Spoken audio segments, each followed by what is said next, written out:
Hey, welcome all to Mark's Basement Arcade Chat and EM Repair. How is everybody doing today? Hey, David, what's up? Are you going to be here next weekend, David? I hope so. It should be a blast. Next weekend in the Sheraton in Brookfield. MGC game night, everybody. I'm so excited. It's going to be a blast. We're going to have a good time. Lots of cool stuff. Famous people. I'll be there. So that's it for the famous people. You're flying out from California. That's a long ride. I hope it's fun and safe and it's quick, because I think from Arizona, I think it was about 3.5 hours, so you're close to 3:45, 4 hours, something like that, I believe. But yeah, 10 minutes away from the Sheraton, so I know that sucks for everybody. Like, oh, you're just 10 minutes away.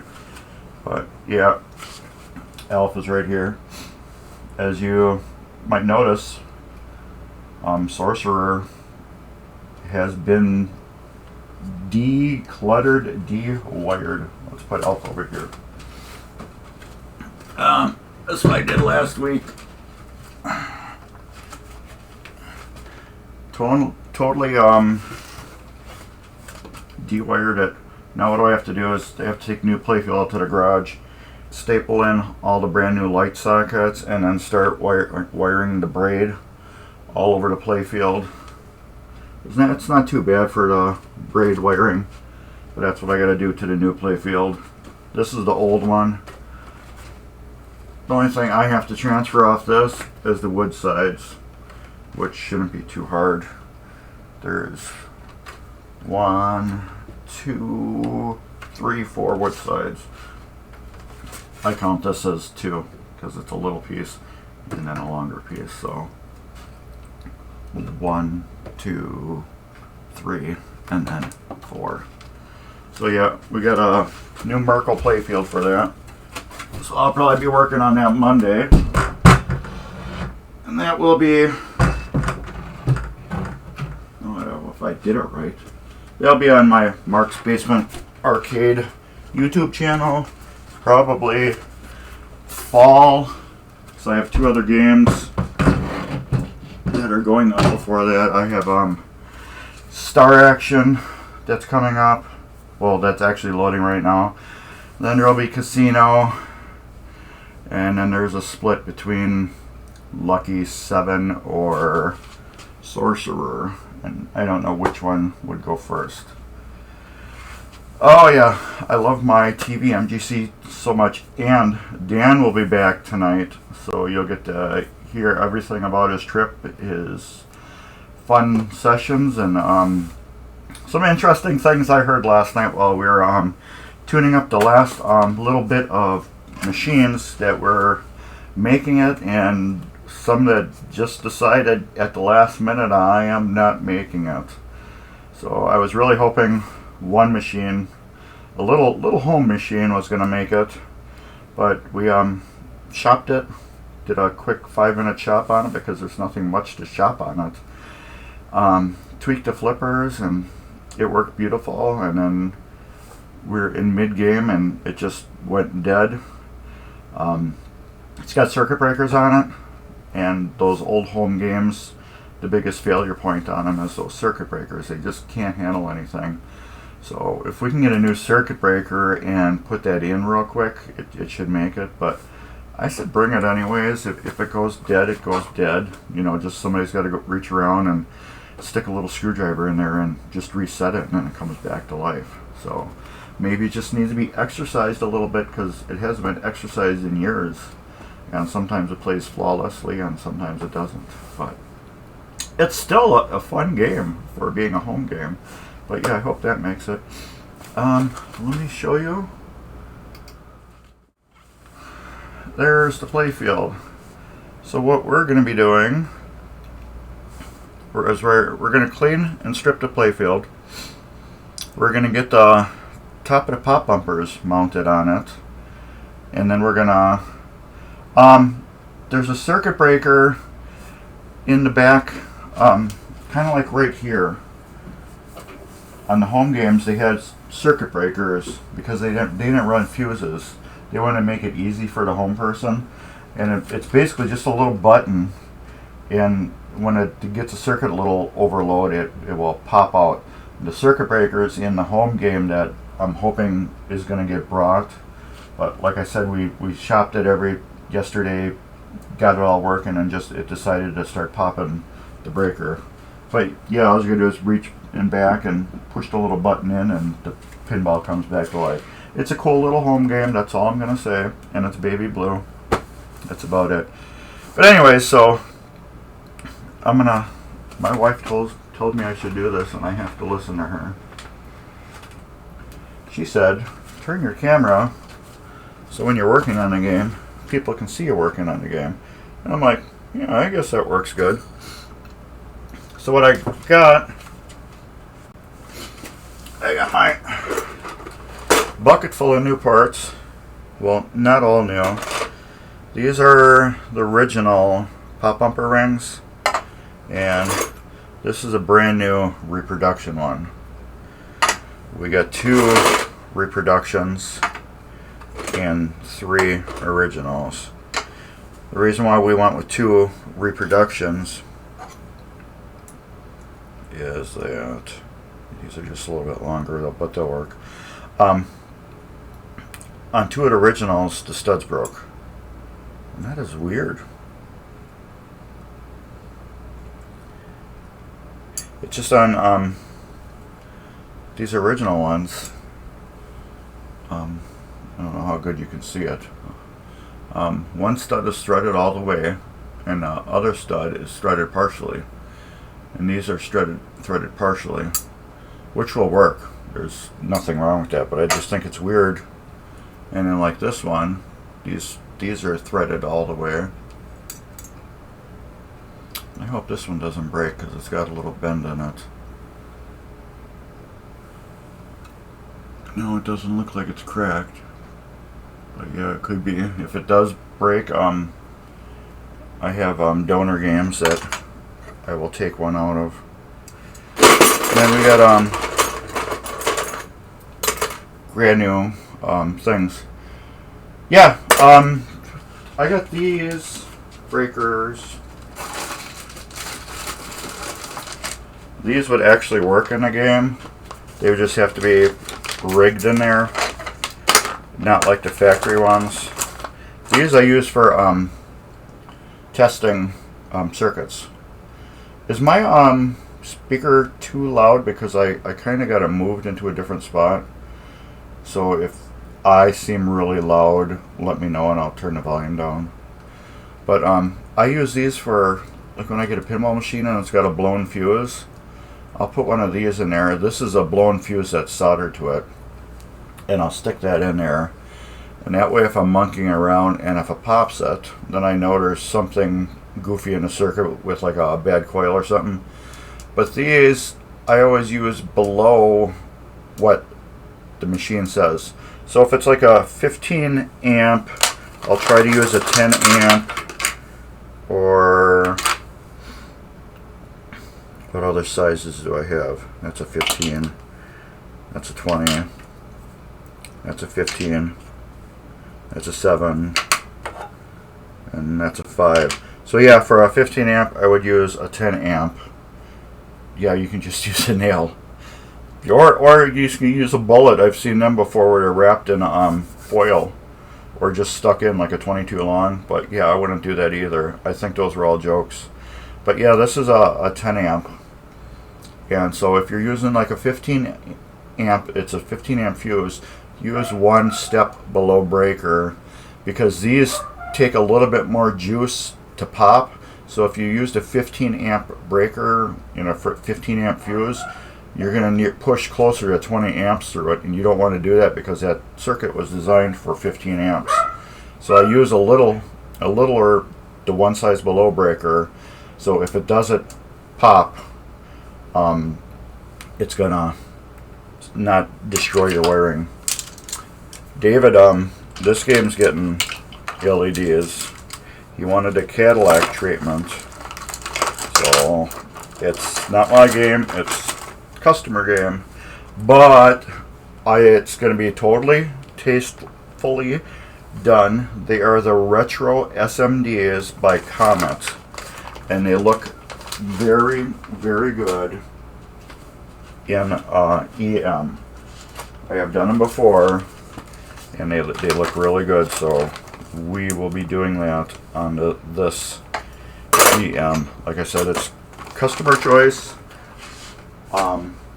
I have done it in other EMs, and they look really good if you use the correct EMs. Nope. Yeah. Yeah. Some don't look good, and some do, but these retro SMDs that I got from Comment.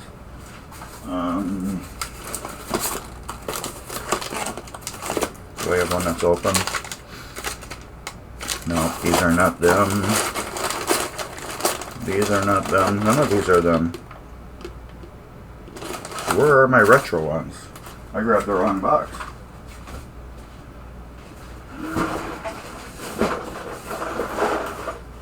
These are them. Here they go.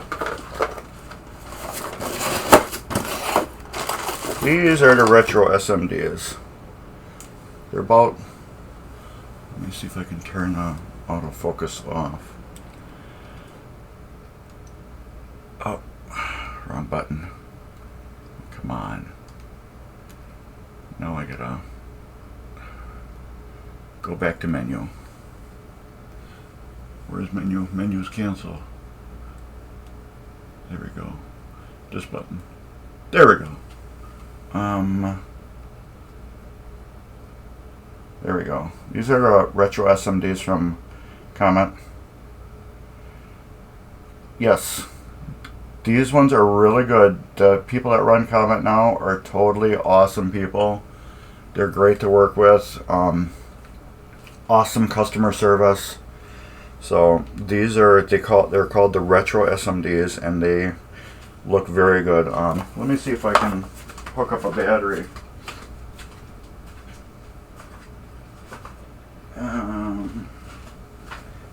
Did I put it back in the box, or did I leave it out?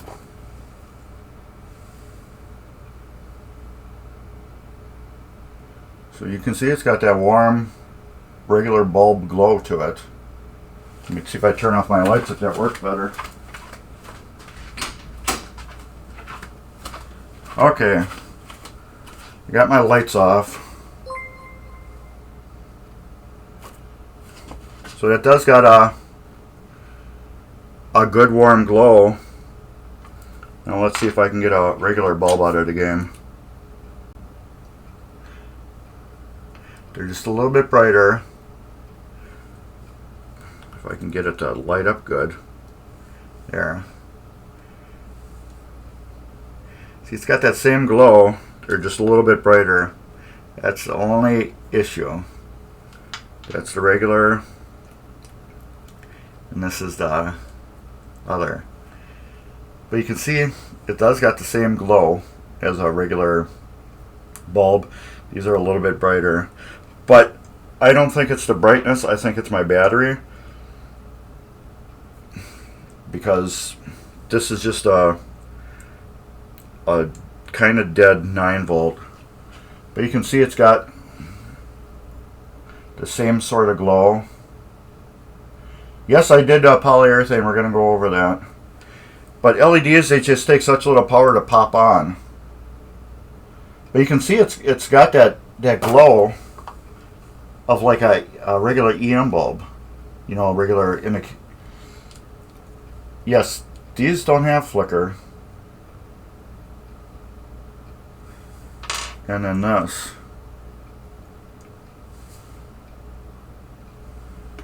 See, no flicker. But yeah, it's got the warm light on the Playfield. It's a very warm light. So I think they're pretty good. These are the Comet Retro SMD bulbs. So that's what will be going there. Let me turn my lights back on. Yes, and I will show you the repair I did onto the, what do you call it, the board.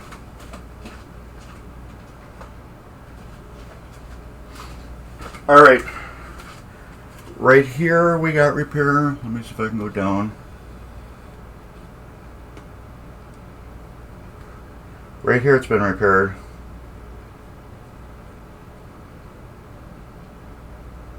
Yeah, that could be. You just remember, like on a lot of Gottliebs, anytime you like score or something, that the whole playfield flickers on them. In a lot of EM games, when you get a lot of the pop bumpers going, you'll get that, you know, dim. So you might get that little like sense of flicker to them, but I've had good luck with these. If you go well, you can't really see it yet, but when my star action machine gets fully loaded up, let's see if I can find a picture for you guys. You can see the LEDs on it. Let me just go to videos. I have a video of it. So I always make videos just as they're done, and then I send them to the customers as a teaser, because they don't have their game yet, so I like teasing them by sending them pictures. A lot of times what I like doing too is I like taking the playfield, and while we're in mid-wax, I like to show them with all the wax splattered all over it. You know how it's all hazy and nasty looking? I like doing that and sending it to the customer too.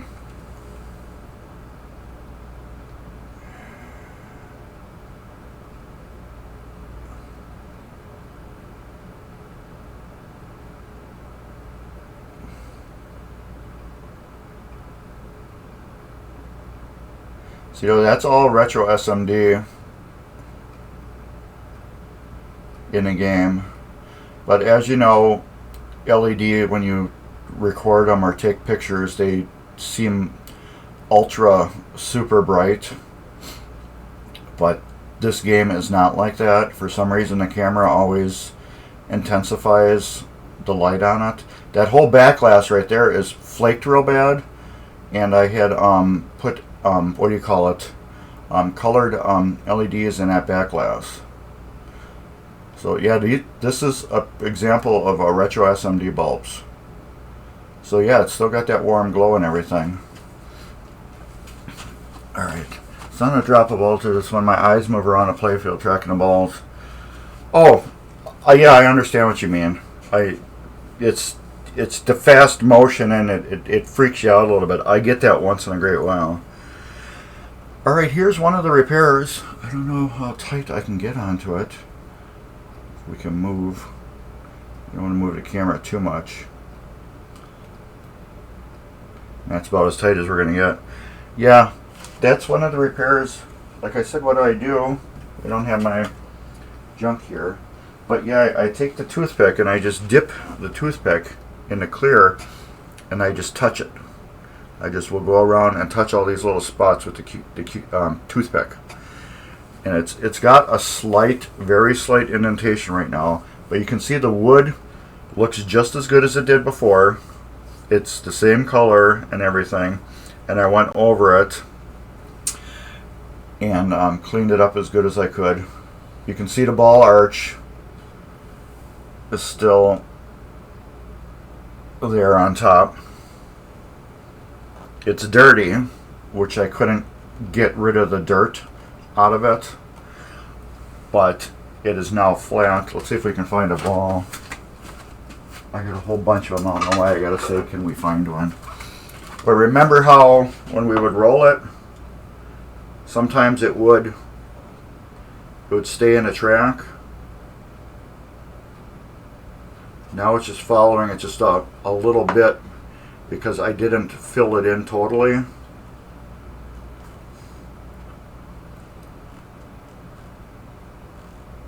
See, now it's not following it.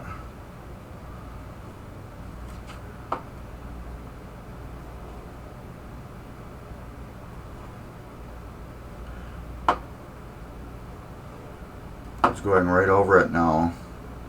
So this is not affecting ball play anymore.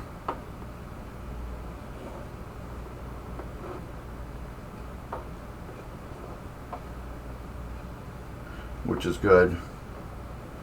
This one still has some tiny little divots right on the edge because you think of the crack is kind of like between two mountains, and mountains are never even, you know, they're all jagged and some wider and some, you know, smaller between them.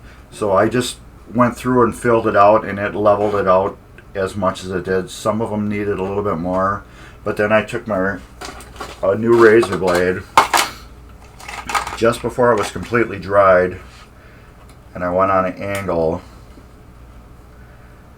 and we just took the very top of it off. I could have easily went 2 or 3 more times on this to fill in all of it, but my big thing was just to get it so we wouldn't have any more ball issues where it would follow it, and it's not affecting it anymore. So we got that done. We got all those spots. This was really bad right here. This was like you went like this with the ball and just chipped everything away. So yeah, your Dean's French onion razor blades are the best. So I highly recommend getting those if you can. So anyways, let's get where else? Widen this back out. We're going to rebuild the ball kicker unit. We're going to get that, and then we're going to strip the playfield down really quick with some Novus 2, and we're going to, what do you call it, flip this thing over, and we're going to rebuild the flippers. So I didn't really do much on this thing. All I really did was, what do you call it, I polished everything. You guys want to see what I polished, I can show you that. Here. I tell people this over and over. Your number one thing on your playfield is your ball. You said you use urethane. This is what I use. It's Menards Ultimate Polyurethane, water-based. Crystal clear semi-gloss. This is what I found out that been working. This can right here, this is like one of the smallest ones you can get, and this will last, you know, forever. When I open it up, you can barely tell I did anything to it. So it's Varathane Ultimate Polyurethane, water-based, crystal clear semi-gloss. You could probably get matte too. Matte might work better, but I thought semi-gloss would probably be the best because with these old EMs, they're not high polished anymore. They're kind of semi-gloss. I think matte would have been too dirty. Here's the ball guide. As you can see, it's nice high polish. This is what it looked like before. Well, that's a bad example. This is about what it looked like before. It was just all dirty like that. And then this is polished. It's not the best polish in the world, because this piece is hard to polish because it's bent.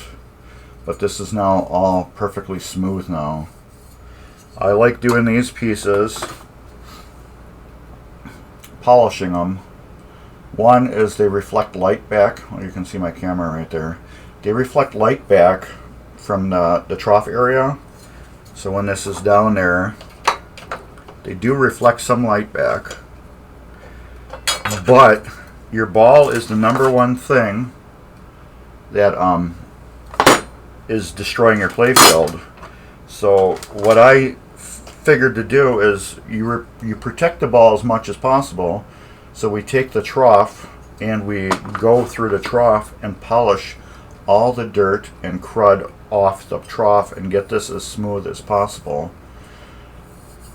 So you were going to use that and you were afraid of yellowing. I didn't have a problem with it yellowing.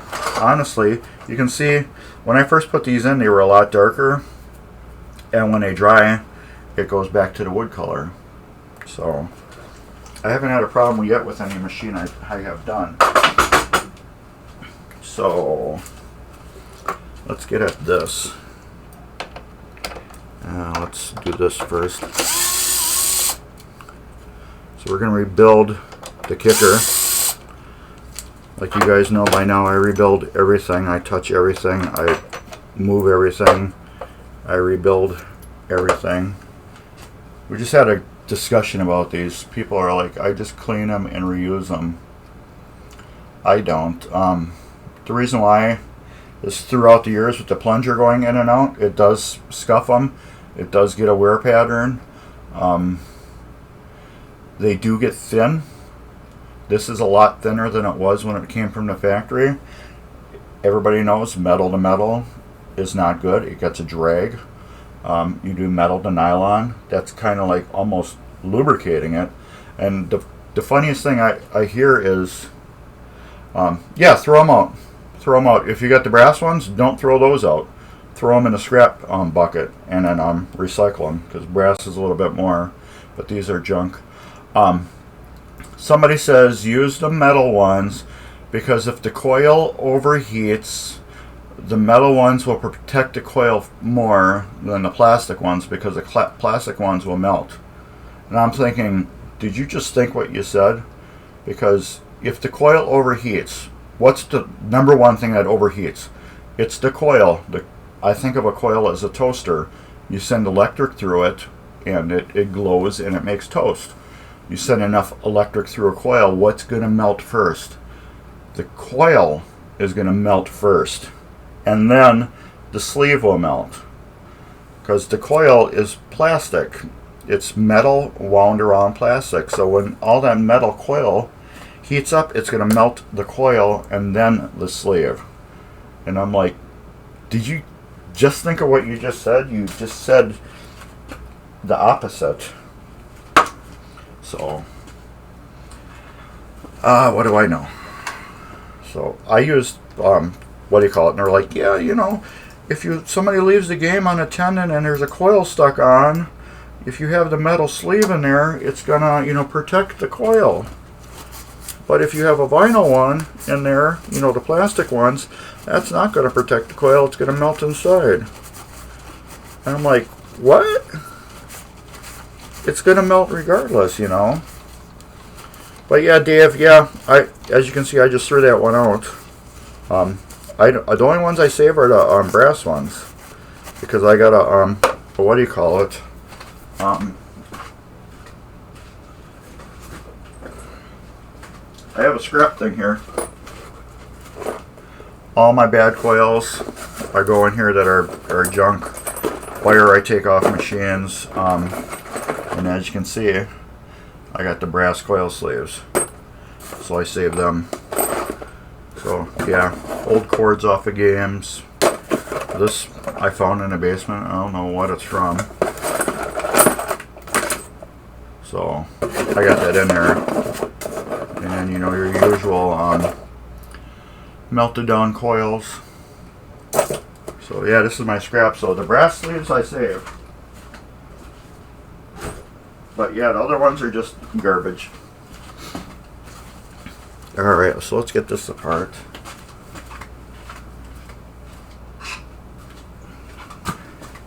Let me take my microphone and we'll turn it a little bit. It just seems like it's pegging out a lot on my...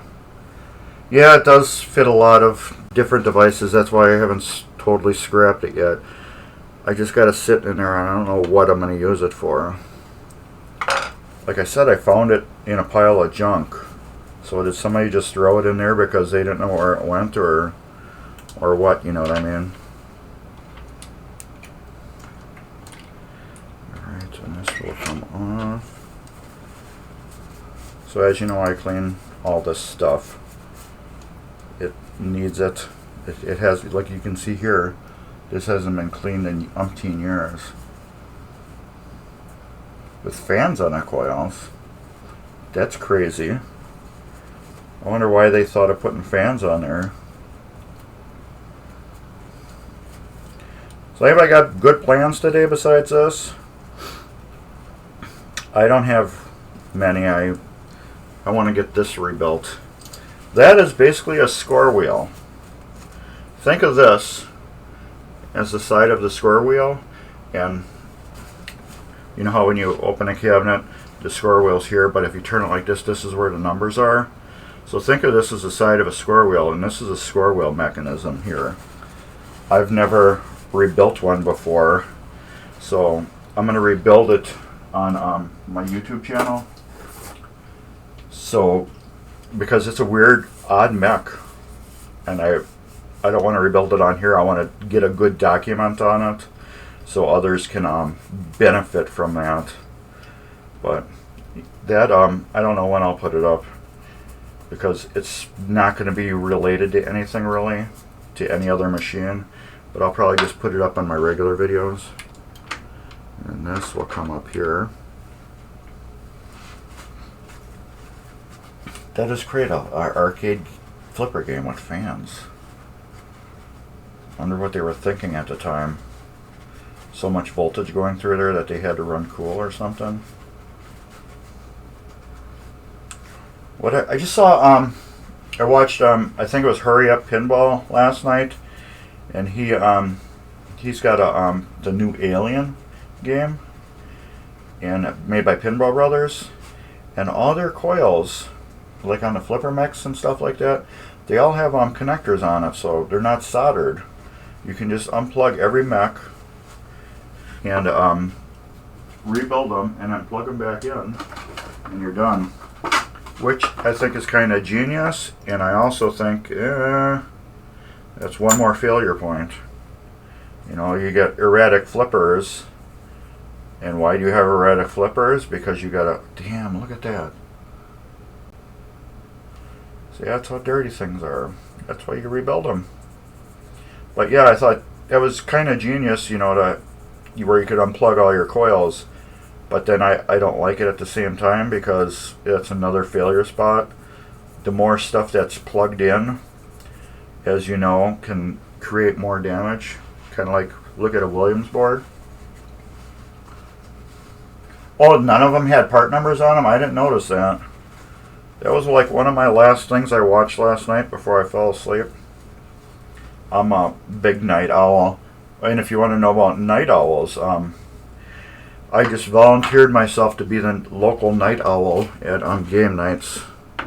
So chances are, if you decide to get up at 3 in the morning to play some video games, you'll see me there, being my usual night owl self.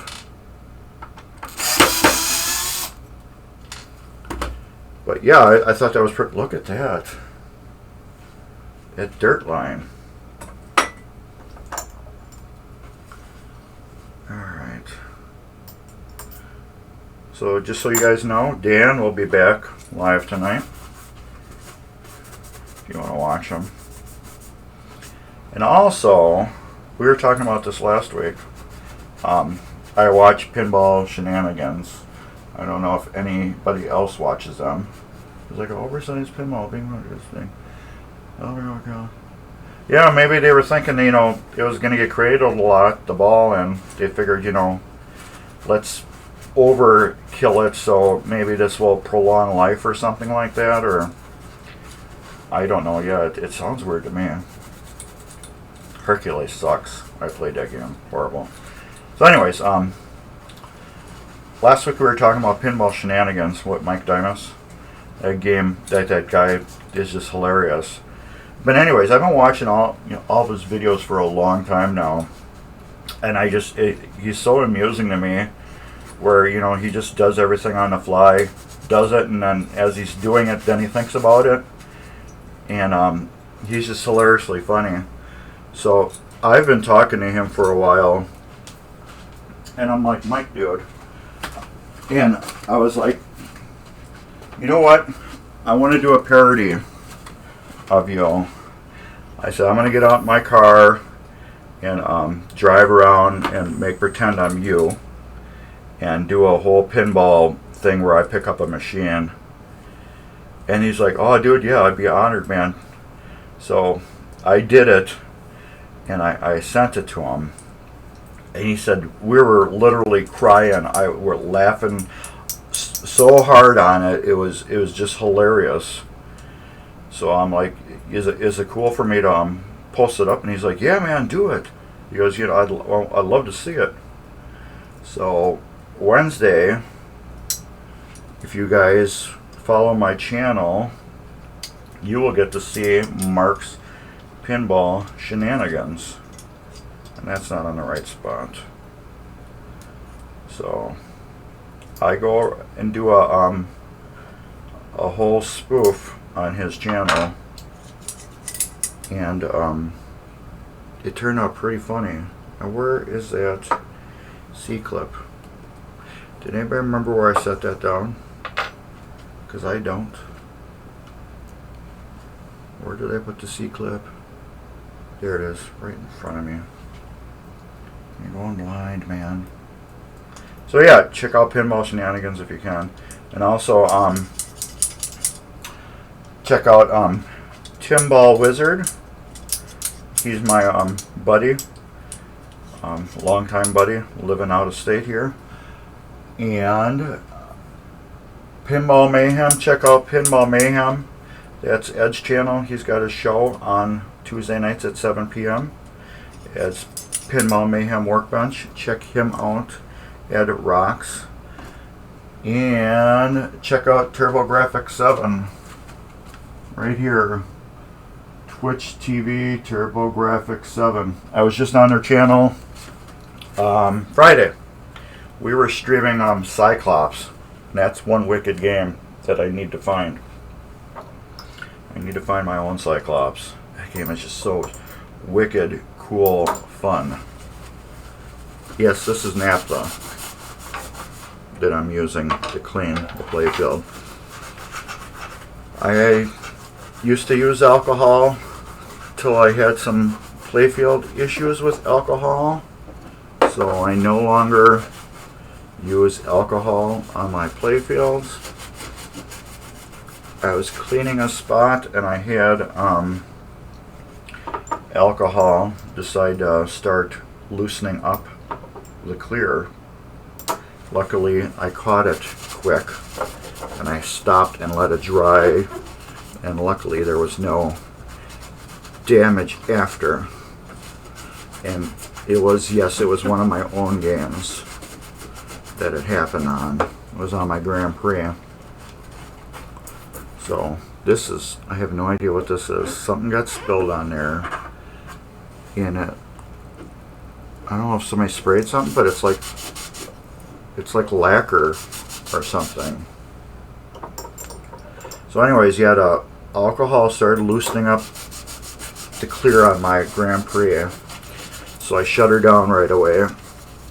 And ever since then I do not use alcohol on my Playfields. Other people do, and that's fine. I just choose not to. Some people swear by it, but I've had a couple people tell me in the past, do not use alcohol on Playfields because you can take off the clear coat. And I've never had the problem before except for on my Grand Prix. So, like I said, I quickly resurrected that issue, stopped it, the clear re-dried or whatever it did, and there was no harm done, which was good.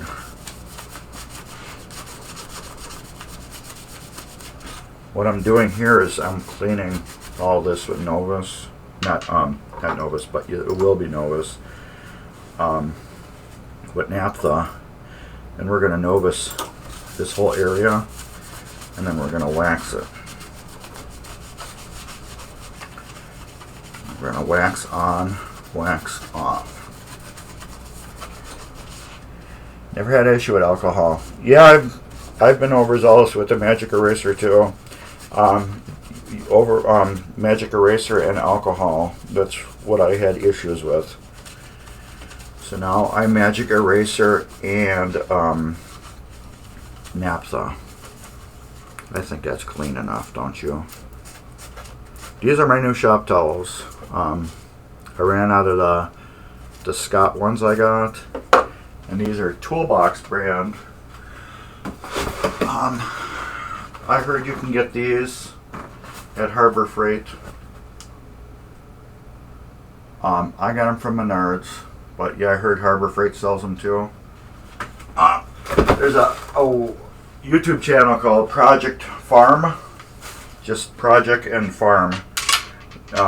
He just did a review on shop towels and paper towels. He goes, what are better, shop towels or paper towels?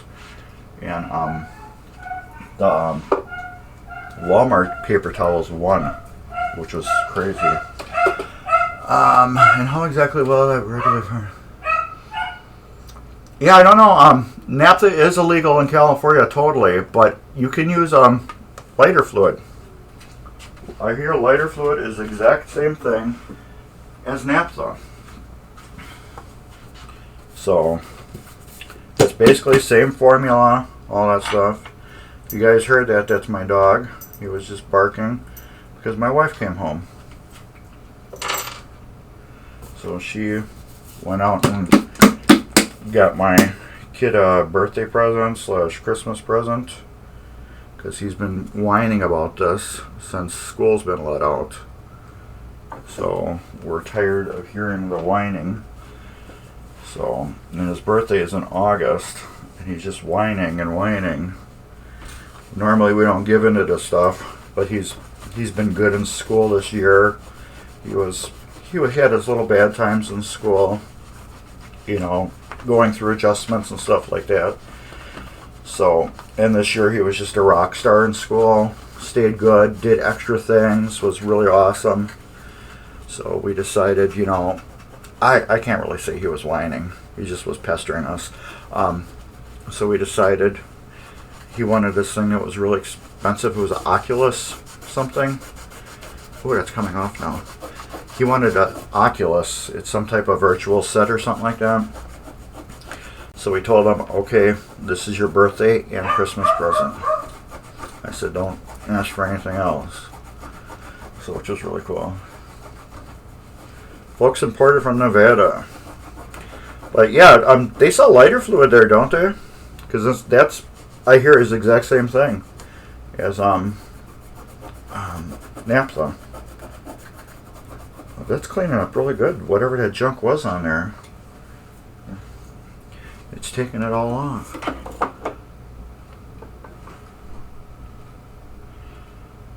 Yeah, we went through this before, right? Why I wax this area down here. I wax it because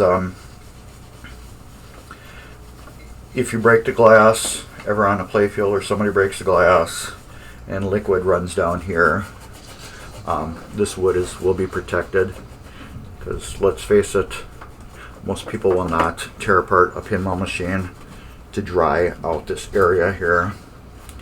You know, they'll just stick rags or napkins in here as much as they can to clean it off.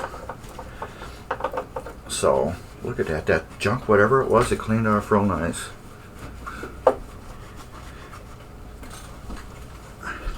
So yeah, that's why I go down here and I wax and know this gets the whole treatment. Whole treatment, just like everything else. It deserves it. It's still a playfield. But yeah, that Novus, it took all that crud right off. Yeah, regulations, they do go way overboard. I agree with you guys. It's just, you know, you just can't understand why. Like, I've been in areas where, like, safety incidents, one person gets hurt, you know, a company has been open, you know, like for 30, 40 years, and one person gets hurt on the job on a machine that has worked flawlessly for like 50 years, and all of a sudden they just deem, because the person that wasn't instructed on using the machine gets hurt on it, and then all of a sudden they deem that machine as totally unsafe and we can't have it no more. I have seen that happen before, and I'm like, what? You know, the machine's been in use for all these years, and somebody that wasn't trained on it went and used it and got hurt, so now the machine is just totally unsafe. Yeah, I know what you guys are talking about. Yes, frivolous lawsuits. Everybody sues everybody for right now. You know, it's crazy what, you know, this world has come to. You know, what did it start with? I think it started with a McDonald's lawsuit back in the 80s or whatever, where somebody bought a coffee and it spilled on their lap, and they sued McDonald's because it didn't have any label that says this coffee is hot, you'll burn yourself. Well, that's like common sense stuff to me, you know what I mean? This is turning out really nice.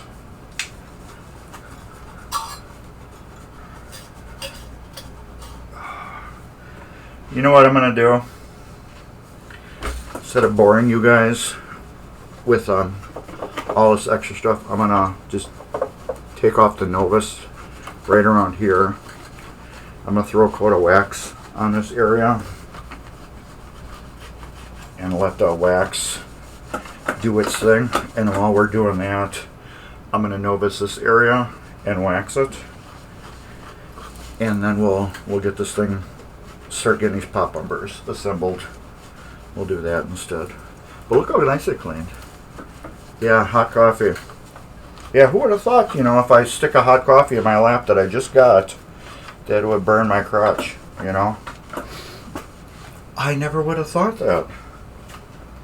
Alright. Get out the good stuff. Well, there's California gold. Yum, yum, yum. As some of you guys know, if this was edible, I'd eat it. Can you smell? Smells so good. Smells so good. Now these are just, I get these from Target. These are the exfoliating cotton rounds, the Up and Up brand. They're soft on this side, and then they're like textury on the bottom. This is the side I put the wax on.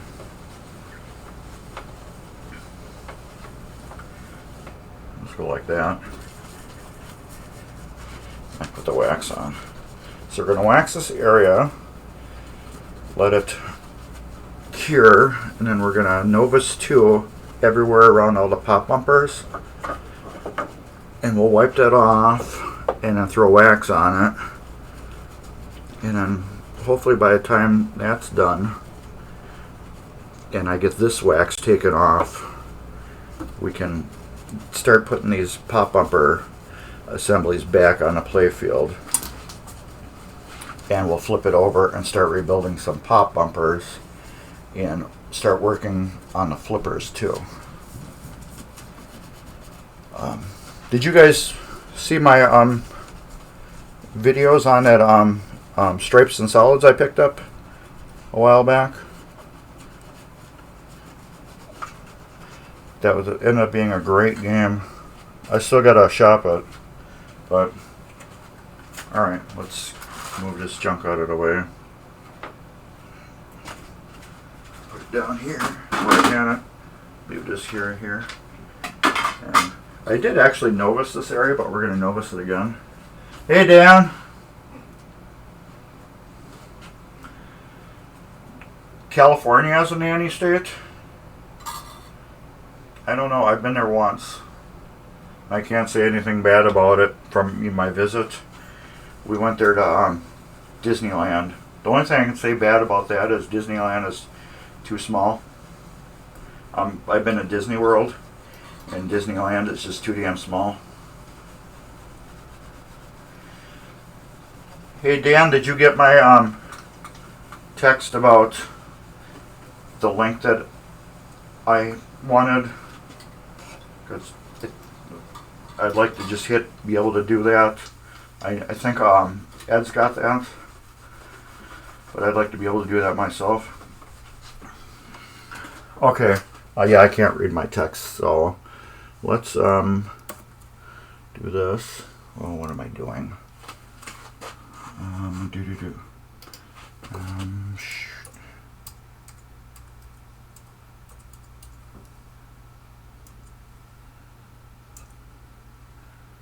There you go. There's actually a giveaway going on. I am not doing the giveaway Ed at Pinball Mayhem is doing the giveaway.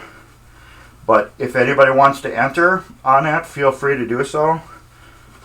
I am just promoting the giveaway. Like I said, this is Ed's channel's giveaway for MGC. So I had my own giveaway with the tickets, and Pez Johnson won those. So congrats to Pez. But yeah, so let's see if that works then.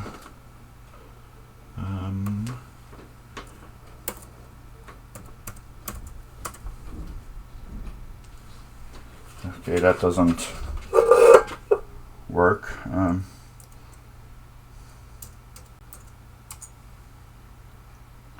Yeah, see, Dan?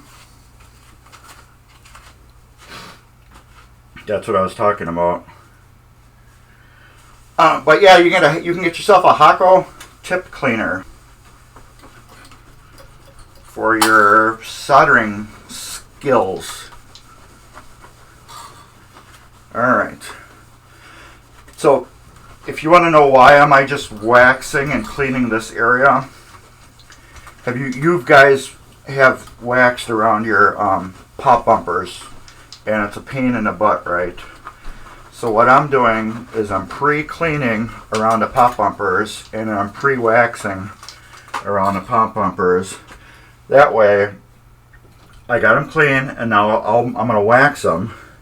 And then when I'm done with that, now I can completely assemble them. And then when I'm done doing that, I don't have to worry about waxing here now. I can do all my waxing around. I don't have to try to get in between each one of these and wax them now. So we're cool with that now. So now I just put my coat of wax on and wax this, and then we'll wipe that wax off there, reassemble the kicker, and we will get to flipping this over and start rebuilding the pop bumpers. And when I wax, I always like going in a circle, because as you know, these old EMs, they got cracking and planking and stuff like that. So when you wax in a circle, you're grinding that wax into all the imperfections, and you're just making it bite in harder, giving it a good, and I'm actually pressing into it too. And plus, this is what Elf tells me to do. I don't know if you guys watched the beginning, but I did a little different beginning this time.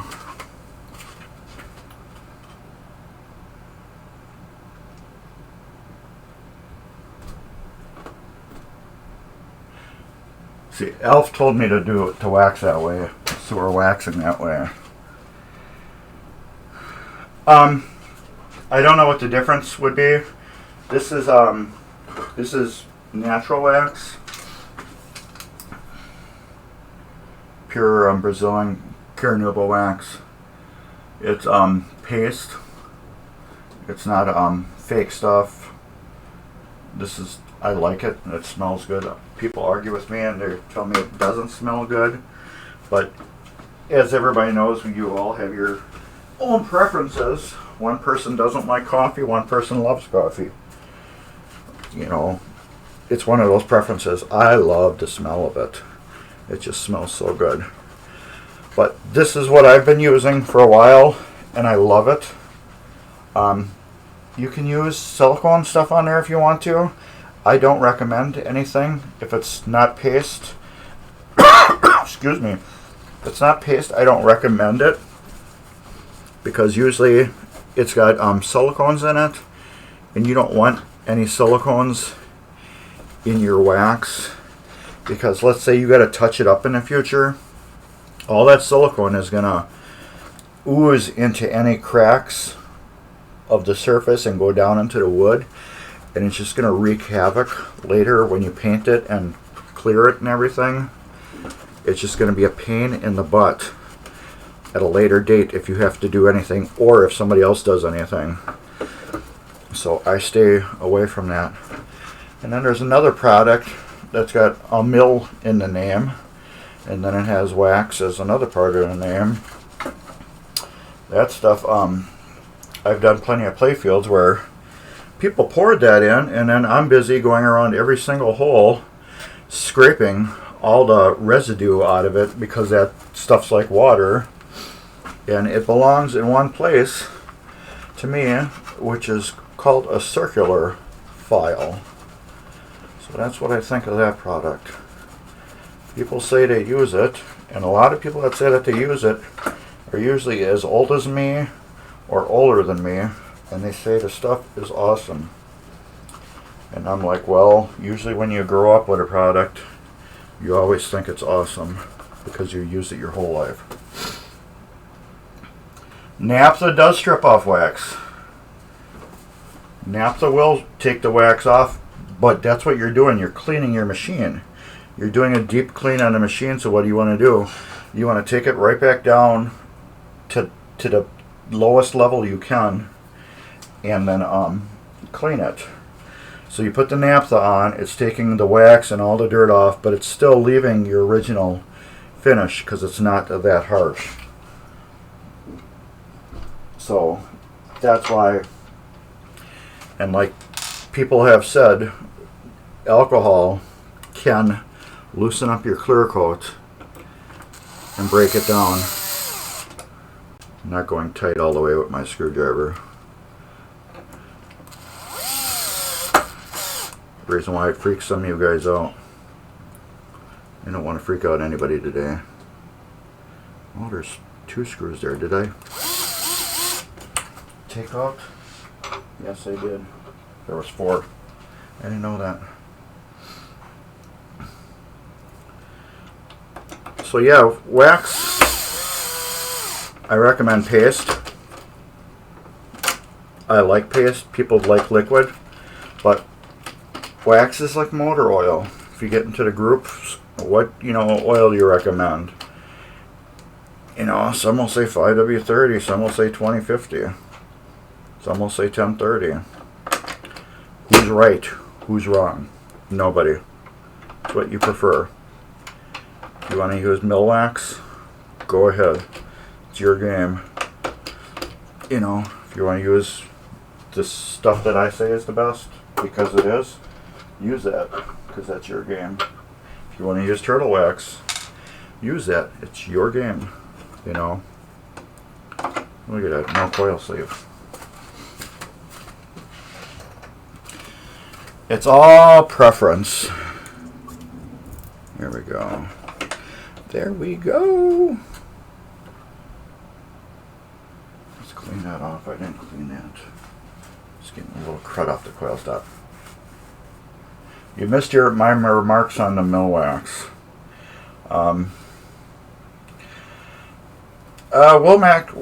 Mill wax is right up there with I don't know, melting a crayon and pouring it on your playfield. It's just something that I don't think belongs on a pinball machine. Or pouring hot coffee in your lap. I would probably get more benefit out of that than mill wax. I don't like it. I don't recommend it. Trust me, back in my day when I very first started, I bought mill wax. I'm like, oh, this stuff is great. Till I shopped the machine. When I decided to shop the machine and sell it, everything, because that mill wax is so liquidy, everything, all the switches and everything had wax down into it, and I was sitting there cleaning all that junk out. So like as I say, I don't recommend it. I used it. I still got a bottle of it. Once in a while, getting ready to wax the game, I bring it out and I knock it onto the floor, and I show my container of mothers, and then I wax the machine. I know people are so impressed with mill wax, but if you see the shine that's on here right now and how it feels, you'd be like, man, got the container checks the details, it says the Mother California, it's pink in colors. Hey, if it's paste and it's California gold, use it. Usually Mother's is really a top-notch product, so I say use it. Okay, we're done with the wax for right now. I will do the rest on my own, because we're not gonna just do this whole playfield. We could spend a whole show waxing this. So now this is coming off like butter. It's mill wax. Yeah, mill wax. Mother's is so awesome. It's the best wax ever. I don't know if you guys can see this shine I'm getting. There. That shine is so good.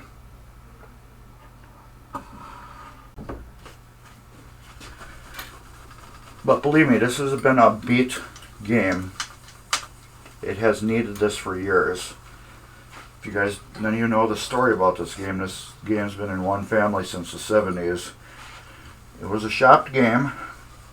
Then a guy bought it from the distributor, re-ringed it, did all of his little things to it, and then sold it to the owner who owns it now. So it's been in his family this whole time. And it started getting issues, and he stopped playing it, and then he heard about me. I talked to him, and he goes, yep, you're the one I'm taking it to. You're doing the best. And you know, I'm totally impressed, because usually when people talk to me, I send them my channel, and I tell them, look what I do. If you like it, get back to me. And everyone's gotten back to me. All right, here we go. Okay, we are going to do the pop bumpers now.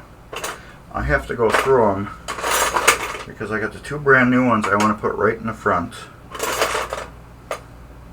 The new ones will go in the front, and the old ones are going to go on the back. The reason why I'm doing it this way, because the new ones are new. They're new. And there's two in the front here, and there's three in the back. So why would I take a new one and do this? You know what I mean? Obvious. I do need more stuff. I forgot. I need 5 springs. We need 5 springs. 5 springs. What you gonna do with them 5 springs? So, anyways, who's going to game nights besides me? You spend your Trump on the nice scenes because I get what I was got option on those. The translucent pop bumper bodies, that is a total choice of yours. I've seen some games where you're like, oh my god, this is so awesome. I think they look really good on solid state machines. Does my Beetle? My Beetles has them on the top. It's got green translucent covers. But yeah, I guess if you're putting colored bulbs in there, and it was in the right situation, I think they would look probably really killer on a machine. So what I did is I just went through the spring, a little springy, and I cleaned off all the rust and gook on it with my green 3M pad. And we're going to take a pop bumper body. We're going to drop the new ring on it. Okay. We're going to drop a brand new sleeve on it. These only can go on one way. See how it's got the 2 holes here? See how the holes are?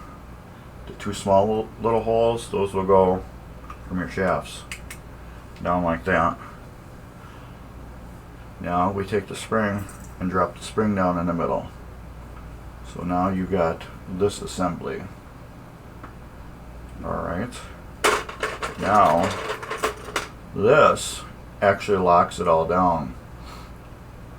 As you can see, you got a post here and here. And then here's flat, kind of like an indented post. And then right here, these 2 will go onto the nubs. Oh, let me focus so you can see better. There we go. Alright. These right here will click and lock into these right here. We'll do that, and then there. See how they click and lock into it? You can see from the side. That allows this to do its thing. This is going to rest on your spoon, and when the ball hits this, it's going to move that spoon, activate it, and which will activate the coil, and then this will go BAM! BAM! Well, yeah, I did it too hard, but you get the picture what it will do. It will go BAM! And that's what slams your ball from the pop bumper. Now, since this is a Gottlieb skirt, you can cut this off if you want to, but I usually don't. That will get pointed up towards the top, like that. Let's just get autofocus back on. That point right there will go towards the top. Yes, the rings are available in different colors. Like my Grand Prix, I put, what do you call it? Red skirts on mine, because I thought that'd be a cooler looking color than the white ones. But yeah, like I said, if you got a really cool colored machine, and if you plan on doing like cool colored lights in it, I say go for it, because that's what's nice about this hobby, is you can customize your machine as you wish, because it's your machine, and nobody can stop you from that. They can make fun of you, you know, for skittling your machine.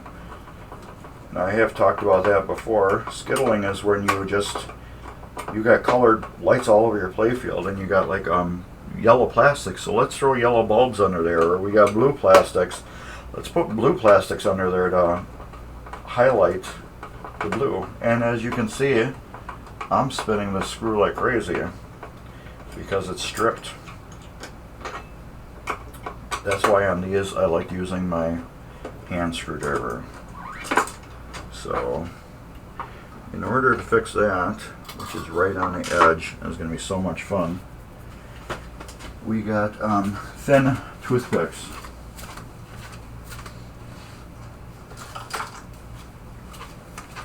I have these special, they're like really generic thin toothpicks. Normally I use these cotton swabs. Let's focus. I use these cotton swabs. They're round. I normally use these for holes, but for these I use this flat stick. The reason why, let's go down. This hole, oh, you can't see it. The hole is right on the edge of the cutout. So we're going to use on this other one here, right here, you can see how the hole is very close. Oh, you can't see. Oh, there you go. This hole is really close to the edge here, and I don't want to rip it out any more than it already is. So I'm going to take a little piece of this, and we're going to put some wood glue in it and let it put that screw in there, because there's really nothing I can do too much to fix this,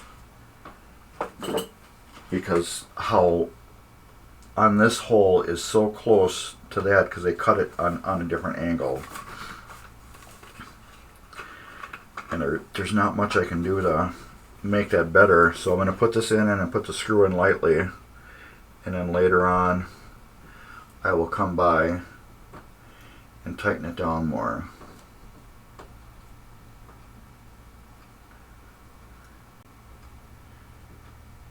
Right. You put translucent flippers on the Fathom, and he was not happy. I just played a Fathom for my first time on what do you call it? It's Friday night. It was my first time ever playing a Fathom. I don't recall ever playing one before. It was Dave Brennan's Fathom that he had restored.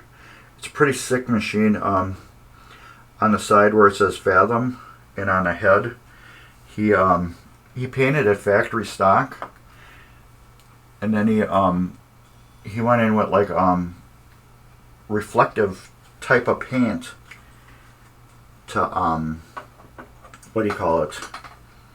Make it pop, which was really cool. All right, let's get this back in there. So when you put the black light on, Fathom is lit up. It glows. Oh, that piece must have fell straight down when I did that. Yeah, I don't even see it there now.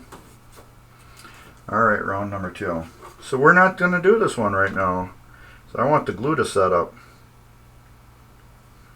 What we're going to do, I'm going to break that right there. And let the glue, maybe I can do this. Set it on an angle like that. And let that get pinched down on the top. There we go. And then put that in there, and then that will pinch it. Okay, it feels tighter now. Since that hole goes all the way through the Playfield. Okay, there we go. It's tight now. Well, that was a good averted disaster.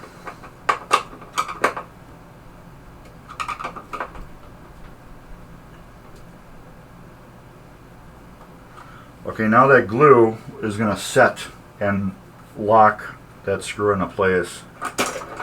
Alright, so let's get to this one now. Bum, ba-dum, bum, bum. What about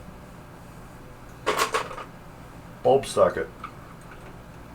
I will show you what I will do with those. Let's do one. Alright, where are my bulbs? Okay, these are, what do you call it? These are, I gotta quit putting stuff on top of there. Here we go. These, I believe, are switched lights. And since these are switched, we are going to use non-ghosting bulbs.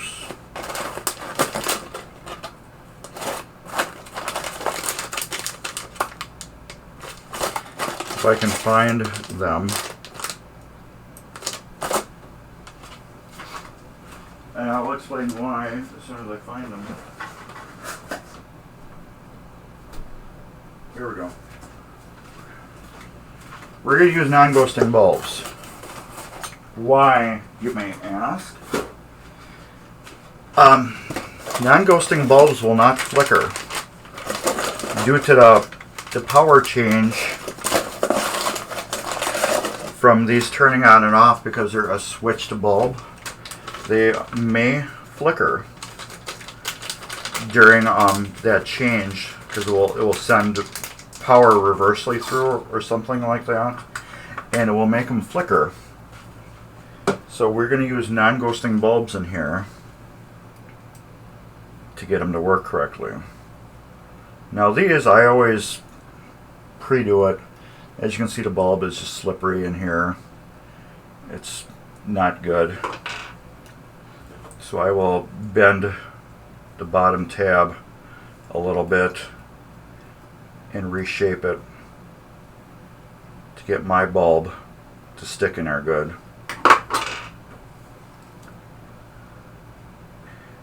And then I put them in. So now I got a tight bulb in there. Pretty much tight.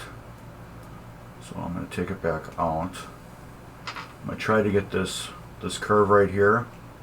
Get that curve out of it.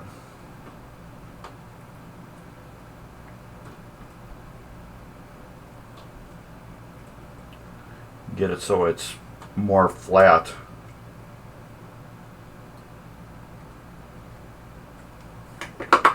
like that. Yeah.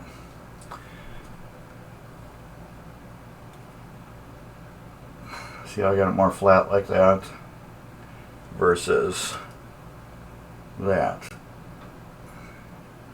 There's mine that I did versus this one.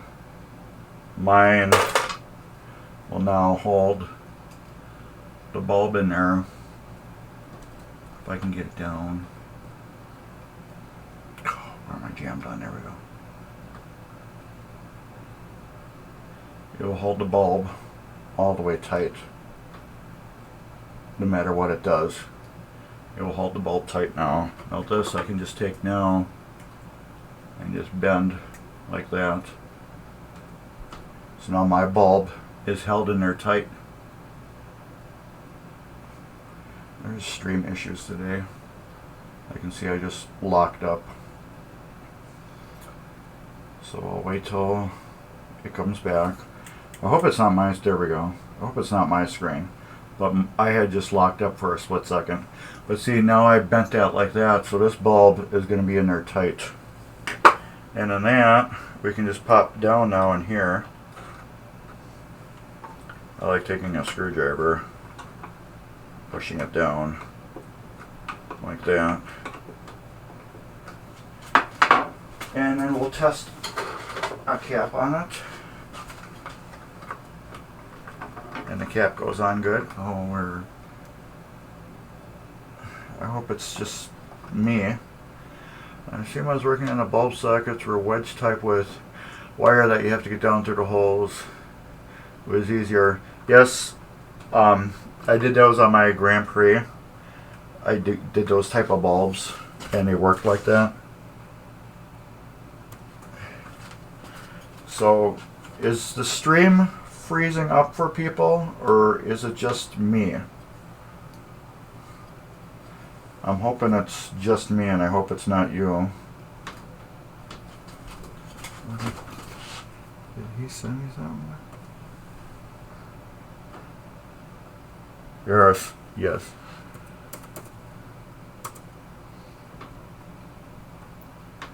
Okay.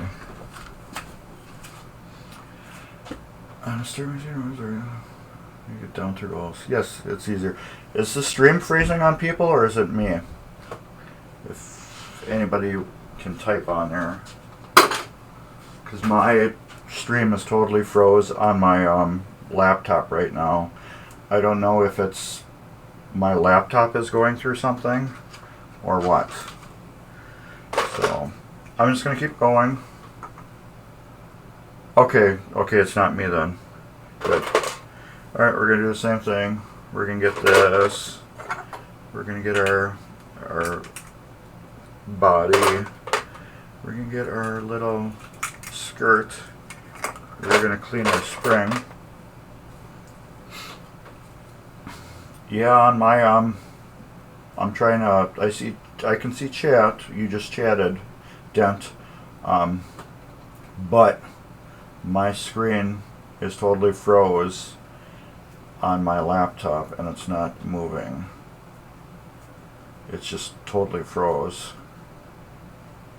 which I don't like. I don't know if it's just my internet or hopefully not. But let me, what do you call it?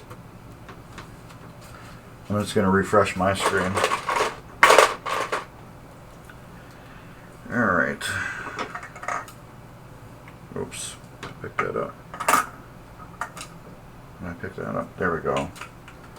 Now it seems to be working for me. I just refreshed my screen. Alright, so we got that together like that. We're going to click this down like that.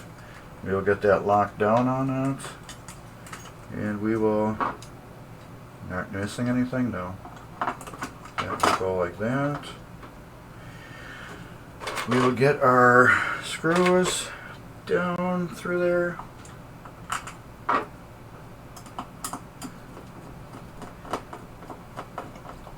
Man, I could go for some tunes. Dun, dun, dun, dun, dun, dun, dun, dun, dun, dun. I don't know what I'm singing. Alright. So yeah, basically any bulb that is controlled on this game, on an EM, you do want to use ghosting, non-ghosting bulbs. That is something you do want to use, because you will get that flicker. They will like turn on and off on you, and it'll just be a horrible thing to look at. Just so you know, if anybody had chatted anything and I didn't respond, it's because I had to reset my, I hit refresh on my computer and it erased everything on chat. So I just see welcome to the chat room right now. Alright, that's in there tight. And that will go like that. But I do see that there's 8 people watching.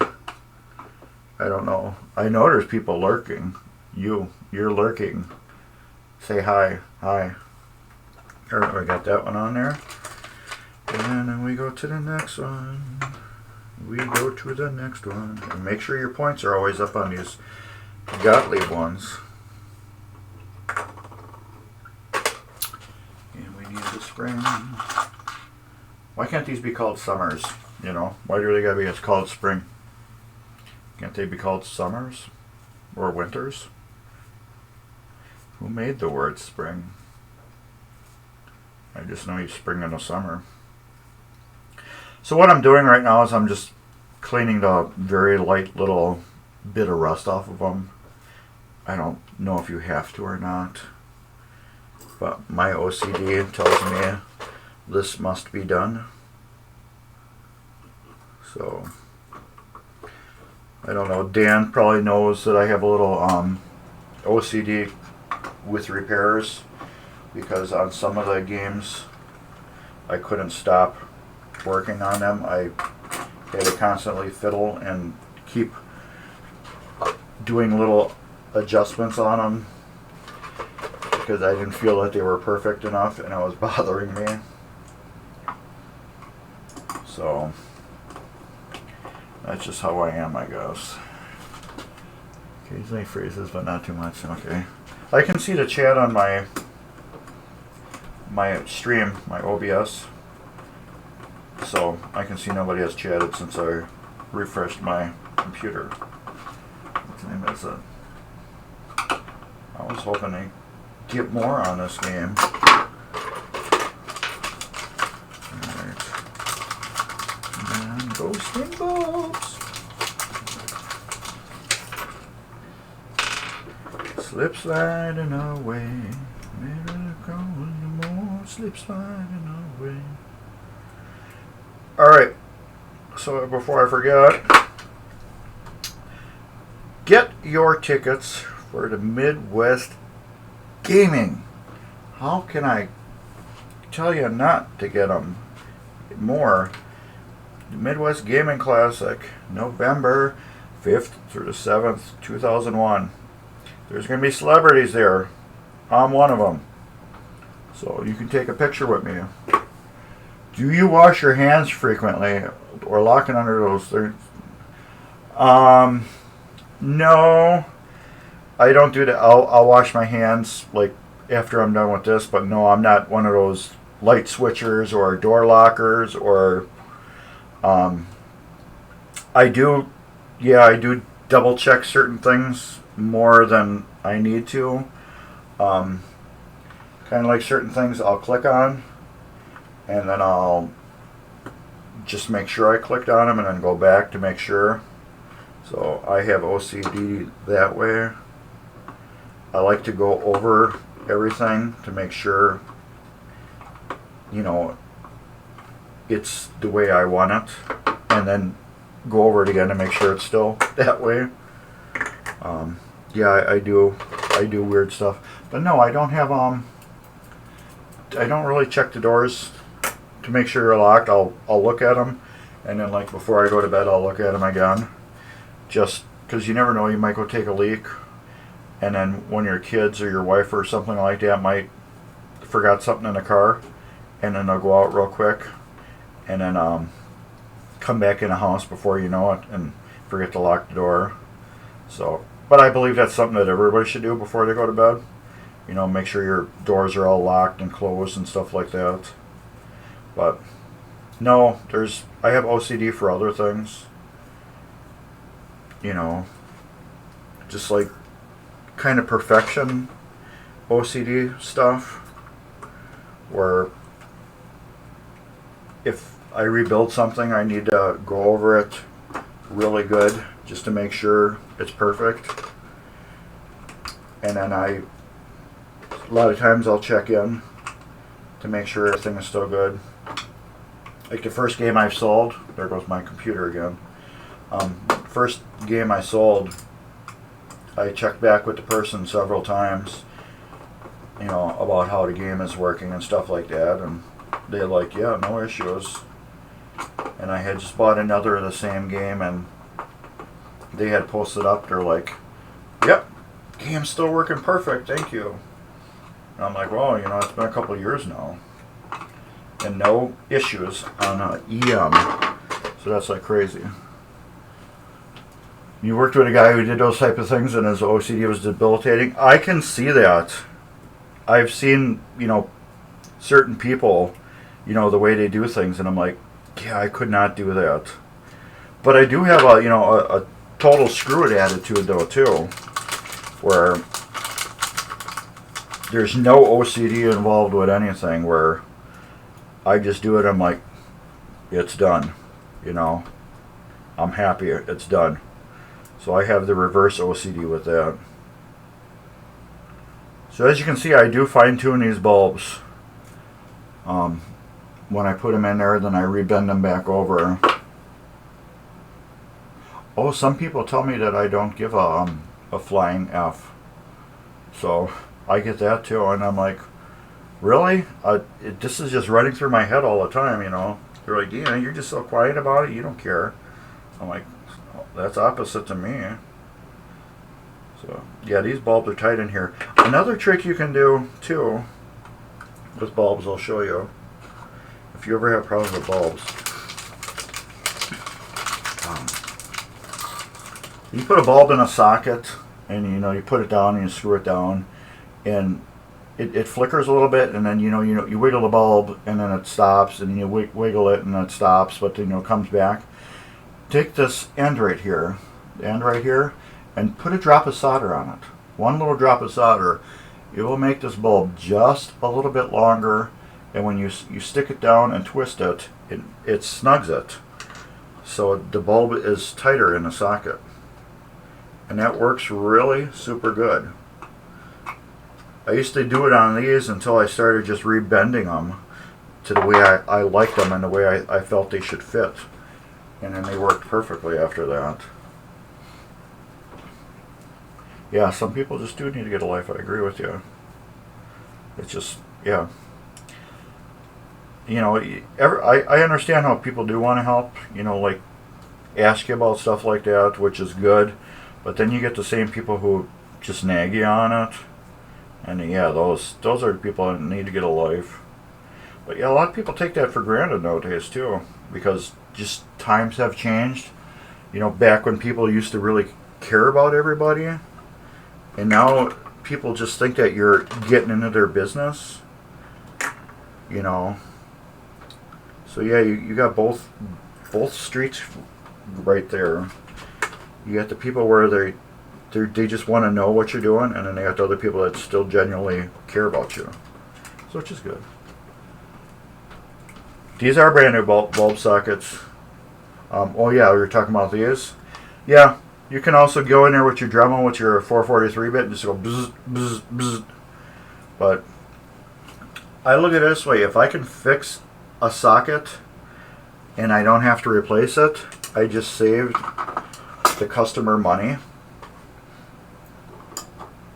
You know, it's just another little thing that they don't have to fix, or I don't have to.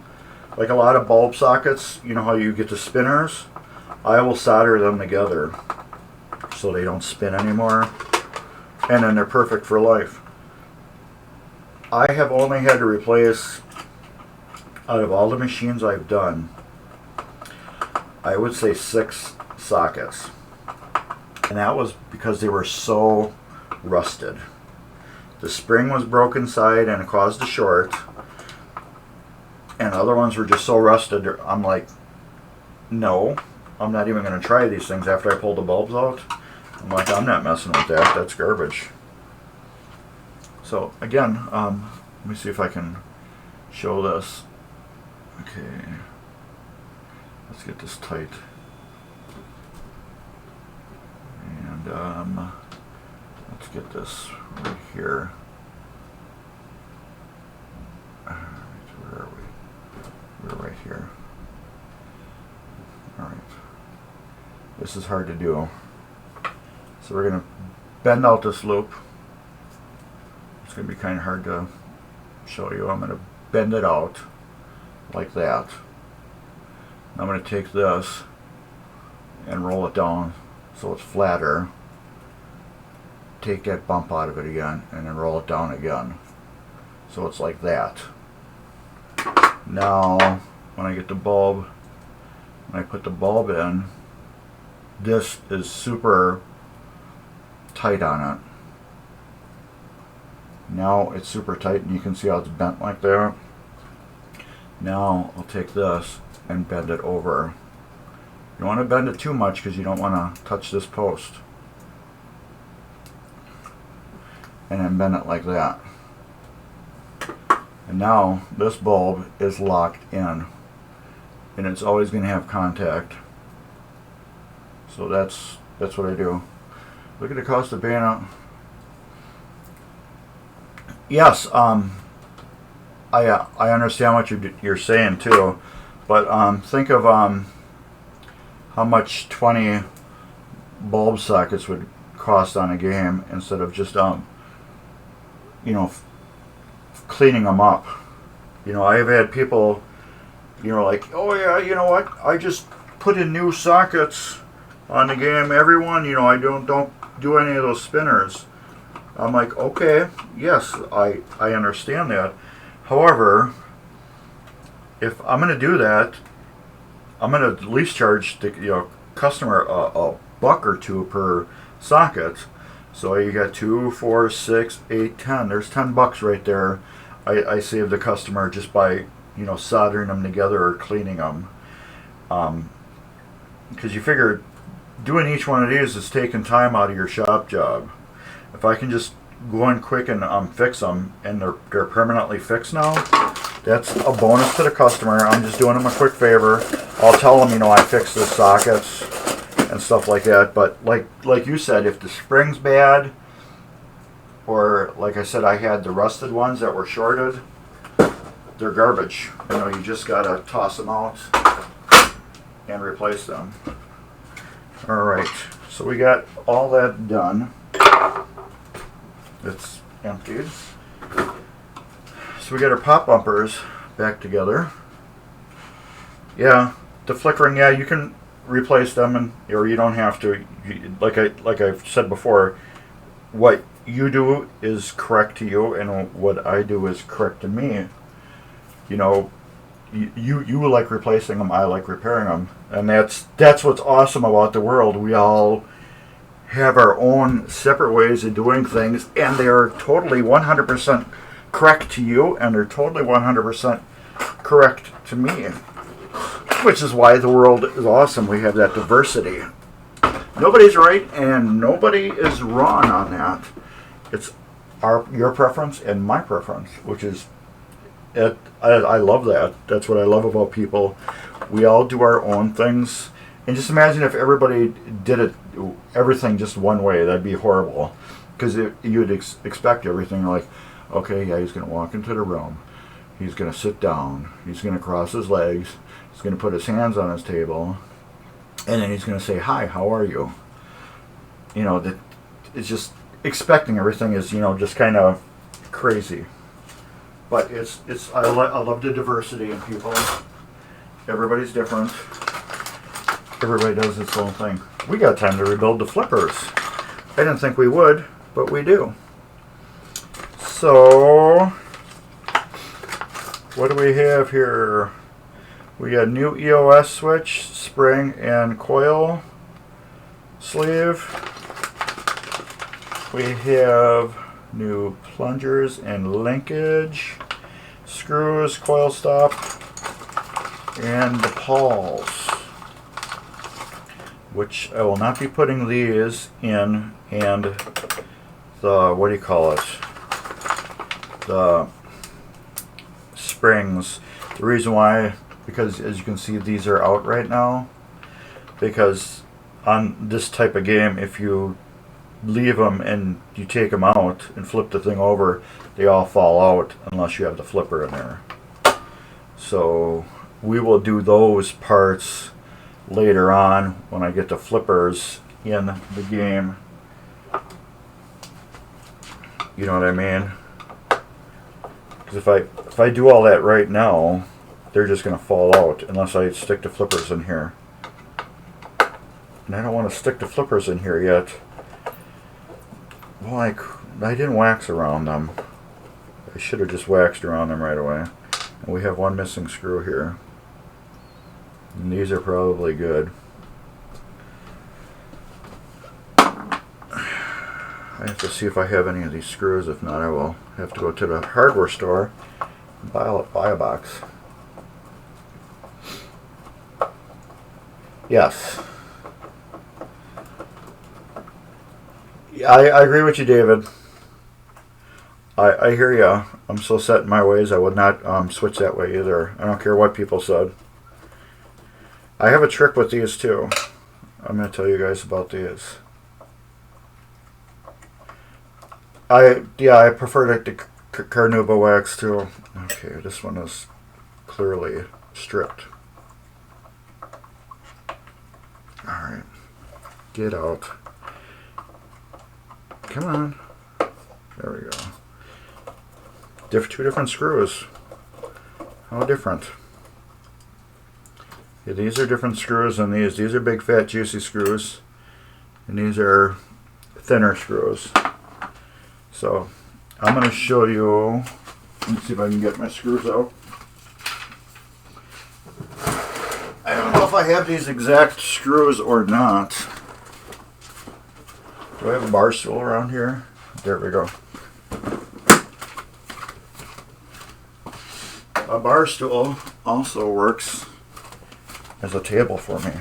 I forgot you guys can see me right there. Let's do this real quick. There we go. You can see me bigger now. Alright. This is just a tackle box. I want to look for new screws for, and those will work. I think these will be the better. Here we go. I got two screws that were in here. These on one side and then these on the other side. So I really don't want to use these big juicy giant ones. I'd rather use these tiny little ones that I believe are factory. The reason why, because this side had 3 and this side had 2. So I'm going to put those down there. I don't want to use those again. I'm going to use these. I do believe they're the correct size. Yes, okay. So we use 3 of them. 1, 2, 3. These are wood screws. These are number 6 by 1/2 inch. Number 6 by 1/2 inch. As you can see, I buy 100 of them. I bought that box a while ago and I still got a billion of them left, so why not buy them in bulk? You know, you're going to use them if you're going to do machines like I do them, or if you got your own at home, you're going to do them a lot. So, where are we? Here we go. These are the new blue ones I got. They seem to be just as good as the Scott. They seem to be just as tough. I don't like how you get them out for the first time, because I had to pull out like 12 of them to get it to start to pull out correctly. But I guess they're doing good. So, yes, as long as it takes quarters. I agree. Well, we don't want one camera, we want two cameras. This way you can see my smiling face. So I have to smile myself because you guys are awesome. Yes, you are. So now we're going to clean off all the, what do you call it, dust. Pretty little self, I can't deny myself. There's so much about you, baby. I sure do. And I thank my lucky stars. You are who you are. And that's just loving, baby. Set out to break my heart. Isn't it even better than I feel this way? Tell me how much longer it can go stronger every day. Yeah. How much longer? Whenever I see your smiling face by, what was it, Jackson Brown? And there goes my screen freezing up again. Alright. I hope you guys are still there. Talk about cheap screws. Gottlieb, what did they say? Like a half a cent per screw? Why is my thing blinking? So I wonder if it's my internet. I gotta turn this ball again. I have to turn the volume down on that. It's just maxing out way too much. Properties. Nope, cancel. Advanced audio. Blue snowball.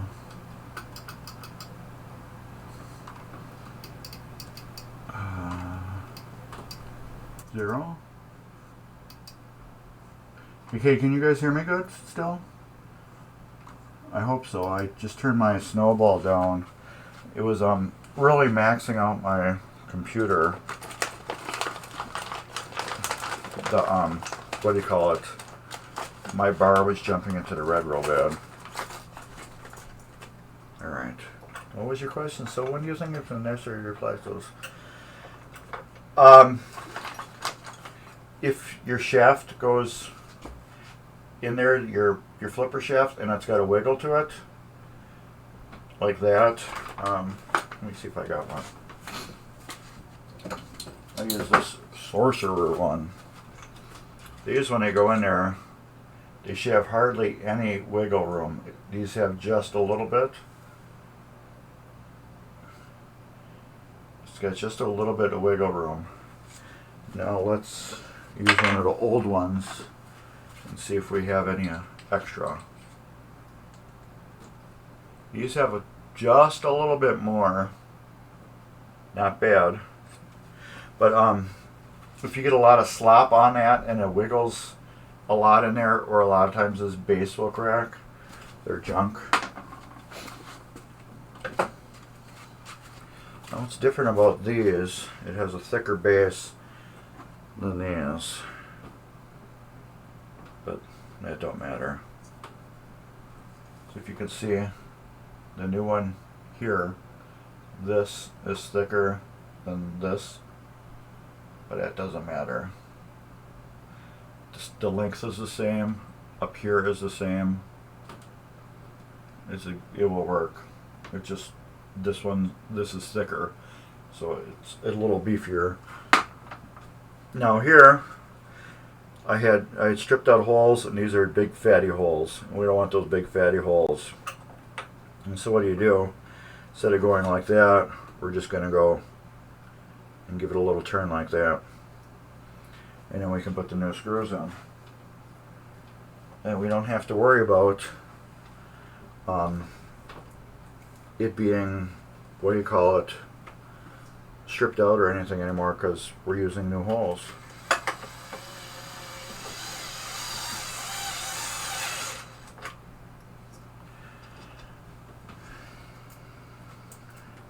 Yes, when I what was that? Oh, Chris Vanderhoof just to resubscribe for 3 months. Thank you very much. Thank you very much. When a customer pays for flipper rebuild, I buy a rebuild kit, and they get everything that's in a kit. Now, like on my machines, like on the Lucky Ace, I can't remember if I replaced those or not. I went through it and checked to make sure that they were good. And if they were good, they just got cleaned up and then put back on. And if they were bad, they got new ones. Same with the flipper linkage. Whatever was bad got replaced, and whatever was good stayed. And that's how I am with the flippers. So, like the EOS switches, these EOS switches are good. The EOS switches are good. But he bought a rebuild kit, so these EOS switches will go in the box with the junk, and then I will put the brand spanking new ones on because they're part of the kit. You know what I mean? So whatever's in this kit's going on this machine. So yeah, that's how I determine. I told him his flippers need to be rebuilt. They were a little sloppy, and I'm like, I gotta go through them and then re-sleeve them and all that stuff anyway. So I'm gonna be rebuilding them. And he's like, okay, yeah, get the kit. So it's getting new coil stops, all that good stuff. So yes, everything that's in this bag is going on this machine. And I get these from PBR because I like Pabst Blue Ribbon. PBR me ASAP. No, if you do the pinball world thing, you know who are the good suppliers of what. And for EM parts, nobody beats PBR. And if you think Marco beats PBR, you just remember where Marco gets their parts from for EMs. I have bought flipper rebuild kits from Marco, and you know what they came with? They came with these instruction cards, and what does it say on the edge there? Pinball resource. When I order from Steve Young, on the bottom of my emails, why isn't it going in? Oh, that's because I'm doing it the wrong way. When I order from Steve Young, on the bottom of the email, I put my customer number. Everybody has their own customer number. My name, address, and my contact information. And then I'll put, I need a 1, 2, 3, 4. I need 10 of them. And then I need, the 6902, I need 18 of them. Or, like that. And, oh, my screen is freezing up. I got bad internet today. It's either that or it's my computer. My computer could be doing something, running a virus scan on it or something.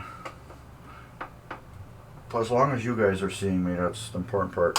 So let me see if I can grab one of those.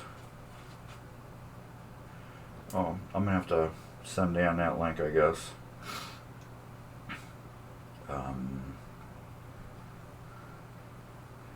So you guys can get a cent.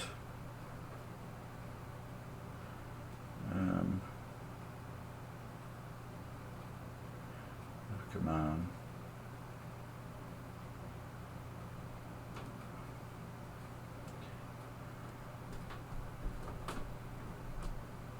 Where's the, here we go.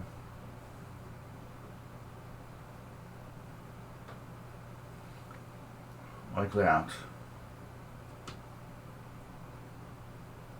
Let me do this instead.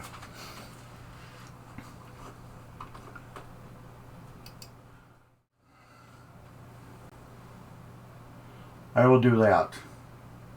I will give him his part numbers, and then, you know, like the fuse, I'll say the packs or whatever, fuse clips, I want 10 of them. Leg 2, I need 6. Leg 3, I need 6. The Will SW1010A48. I don't know what that is, but I needed 2. I wanted a bottle of Novus. I wanted a WLL 291250. Oh, that one's a coil. It's Williams Sleeve Standard. See, I ordered 50 of them. And then whatever that for. And then Gottlieb 8997, I ordered 5. So yeah. And then I give him my customer name, Mark's Basement Arcade, my name and my address, my phone number, and then I tell him when he can call me. And then, yeah, that's it. That's all you need to do with the guy. You never have to call him up or anything. So as long as you got your stuff together like that, you don't have to deal with anything with talking with him or anybody there at all.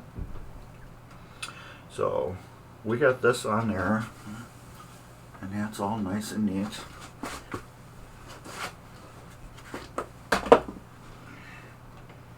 And those are perfect. I just want to make sure that they're all nice and centered, because I went by moving them back and forth, and then with the paint lines on here to see how they were centered. Alright, so now these wires are just hacked. I'm going to fix those up later on. And these got nuts on them, so you know what we're going to do. We're going to take the whole bracket assembly off and do that instead. So yeah, but yeah, if you need a call up, Steve, I had the casino I had. If you don't know too much about Chicago Coin, the pop bumper skirts are a one-off for Chicago Coin. They only used them on Chicago Coin, and then their switches that they activated with the pop bumper skirts were a Chicago Coin only thing. Let me show you.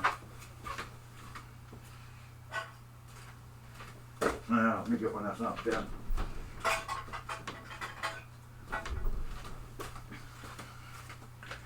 These, as you can see, it's got this red ball on it, and this is a Chicago Coin pop bumper skirt. See, it's otherwise identical, except for this knob. This you cannot take off. This is part of it, and that went onto like a regular spoon, like everybody else has, except it had a hole in the middle of the spoon. So when whoever put this game together originally, it would self-center itself, and it would always be self-centered, which was perfect, which is genius to think of it, because that led anybody who would rebuild this later on, it would be a super easy thing where it would self-center, and you wouldn't have to worry about ever adjusting it perfect, because it always would self-center. This would always line right perfectly in the middle of the spoon. However, this you can't get. You can't get these anymore. These are technically garbage. Once you're gone, you're gone. So I had this idea. I'm like, well, can I upgrade to the Williams Gottlieb Bally skirts, like we just put on?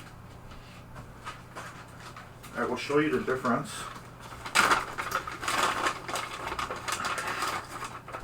There is actually a little difference in them. You can see right there. This is longer. So you cannot use that original switch because it had a hole in the spoon that this self-centered in, and this would just go right through the spoon and it would never do anything. So I'm like, okay, which Gottlieb switch stack, like these right here, which ones can I use that will work properly with Chicago Coin? So he told me which ones they were. So I bought 3 of them, and I upgraded the Chicago Coin Well, that doesn't go in there. I upgraded the Chicago coin bumpers to Gottlieb style stacks.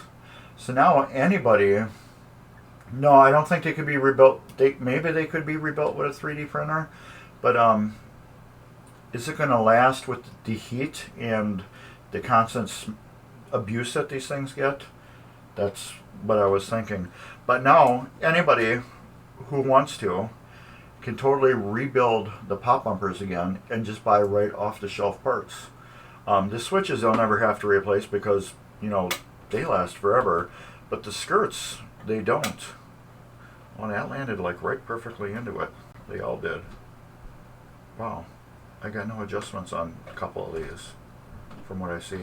But anyways, so now if they ever need to be rebuilt again, the person that bought the machine can just go buy right off the shelf Gottlieb parts or Williams parts and have a perfectly working machine again. You don't have to worry about buying weird stuff. So which was a bonus. So I made that machine up to date so somebody else can enjoy it later on in life and not have to worry about the weird Chicago coin pop bumper assemblies. And I just broke a wire off too. About the weird Chicago coin pop bumper assemblies that you cannot get anymore. Alright, I'll have to figure out where, oh, that wire came up in the middle. I'm going to solder that back on. Oh, and I just broke the screw.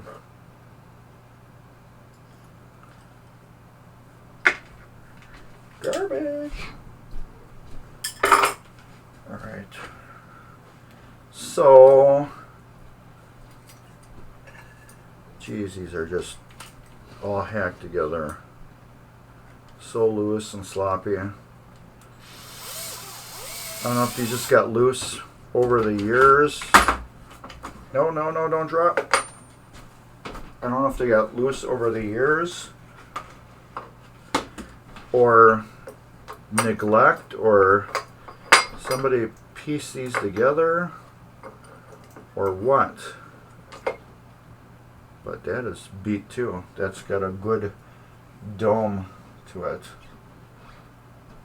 So that's garbage. And the sleeve is garbage. Let's get out my soldering. This is good. This is solid still. We don't have to worry about that at least. I'll get my soldering iron out. Then we'll get that plugged in. Just used this last night. Fix some of the MGC game nights games last night. So when you go there, I hope to see you guys at MGC game nights or at just the Midwest Gaming Classic in November. And if you do, if you check out the EMs, I went through and redid several of the EMs. I rebuilt a good part of, let me see, well, the Solar City, I went through that game like crazy. Did a lot of work on that one. Speedway, I totally went through that game. What do you call it? Spanish Eyes had a couple little issues. And then I don't know what else. But I don't know what any of those games are coming. So if they do come to the show, you'll see them. If they don't come to the show, they won't. Because I know a lot of games are coming and a lot of games are not coming. But that's going to be a big surprise what games are coming and what are not. Because we're going to have some of the oddest games there. Just not normal machines. Machines you don't see all the time. So hopefully some of them will make it. So if these games do make it there, you'll see some games I worked on. Alright. This bracket is now clean. I'll get through here and I'll clean off all this crud. Alright, that goes there. So now we're gonna fix this job nicely. I'm gonna call it a job. We're cutting that off. And we're gonna resplice it. So I just twisted it and wires broke off.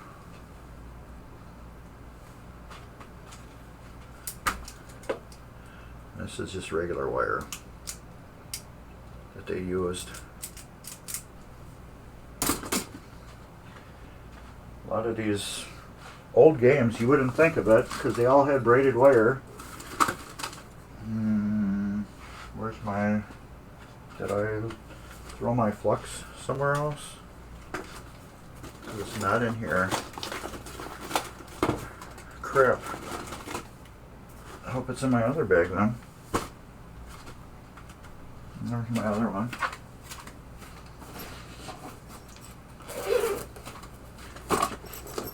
There it is. I know I mixed them up at the end. I don't know what I was just talking about. Oh, a lot of these old EMs, you know, they used the cloth wires, but they did also use plastic wires, and this is one of them. This is flux. I like using flux. I do use rosin core solder, but I do like using the flux because it helps pull the solder into virgin wires, as I would call it.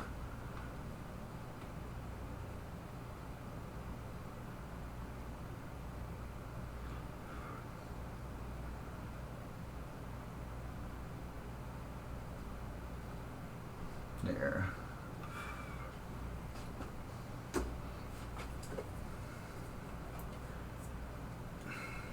Okay. That is warm. If you touch it with your finger, I think I did. Okay, we're going to do this then. Okay. Oh yes, that is so warm. You don't need to touch it much.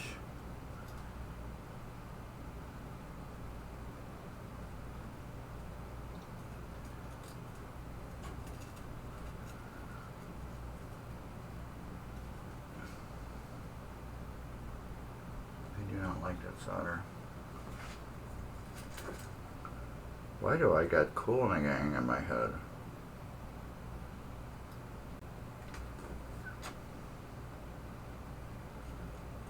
It's too hot, too hot, too hot. There we go. God, that looks horrible. Any coils gone bad on this table? Yes. Two of the relays that are on the, what do you call it, board? The relay board underneath the machine. Two of those were just horrible. Actually, if you were here earlier and I showed you my scrap box, two of them are in there. Because they were just so bad. They one actually started like a little fire on the side of the cabinet, and the other one was just like all baked real bad. Let me see if I can get them.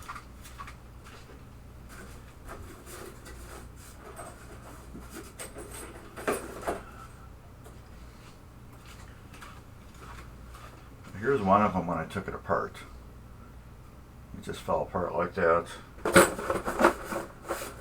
And then this one. I think those are them. Yeah, I believe so. Two were bad. One had overheated so much. You know the plastic gates. Well, let me show you.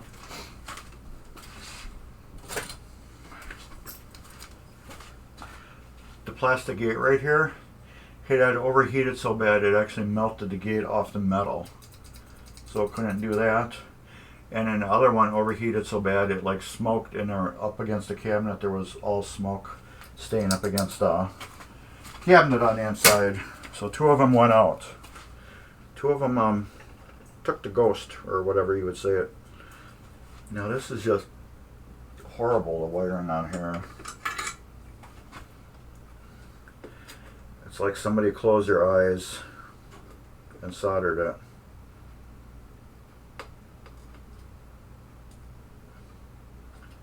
There we go. Trying to get all that off. It's just...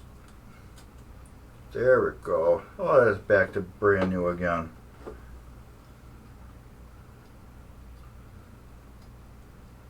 Okay. Too hot, too hot, too hot, baby. Do do do do do do do.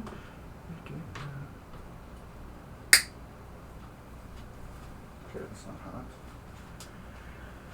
And then this one's gonna be a fun one. It's always fun stripping cloth.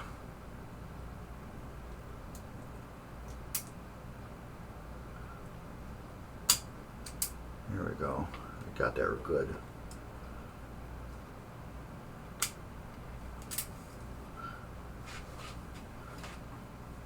Another part of doing this job is cleaning up sloppy work, because you just rebuilt it, and somebody will be like, yeah, look, he rebuilt my flippers, and then they just look like crap like that, and I'm not attaching my name to that, you know what I mean?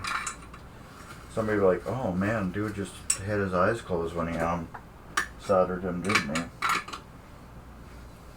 So now I gotta fix somebody else's work. Like I said, I like using flux on virgin wires because it just pulls the solder into them quicker. Because it's too hot, too hot, too hot, baby. Do, do, do, do, do, do.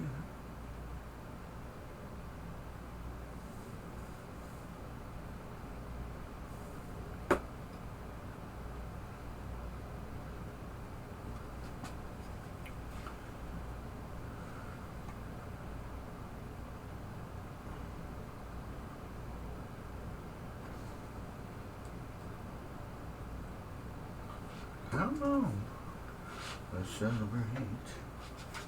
There's a party going on right here. A celebration to last throughout the year. Celebrate the good times and your laughter too. We gonna celebrate this party with you. I'm gonna celebration. We're gonna celebrate and have a good time. Okay.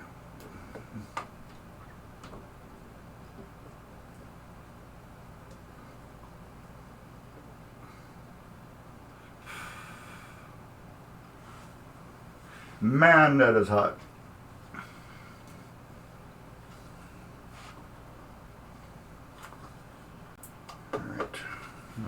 This on there too.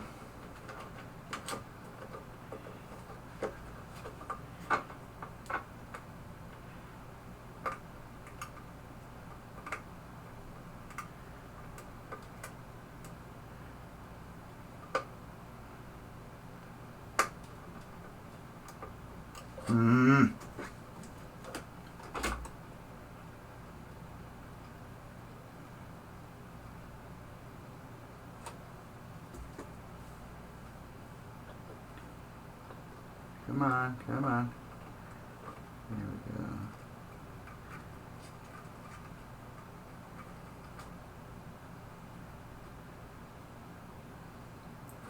I am not the best solderer in the world, but that looks 100 times better than what the last guy did. Both of them. And they're on there good too. Ouch. Ouch. Ouch. Ouch. I don't know if that was hot or it just had a point on it.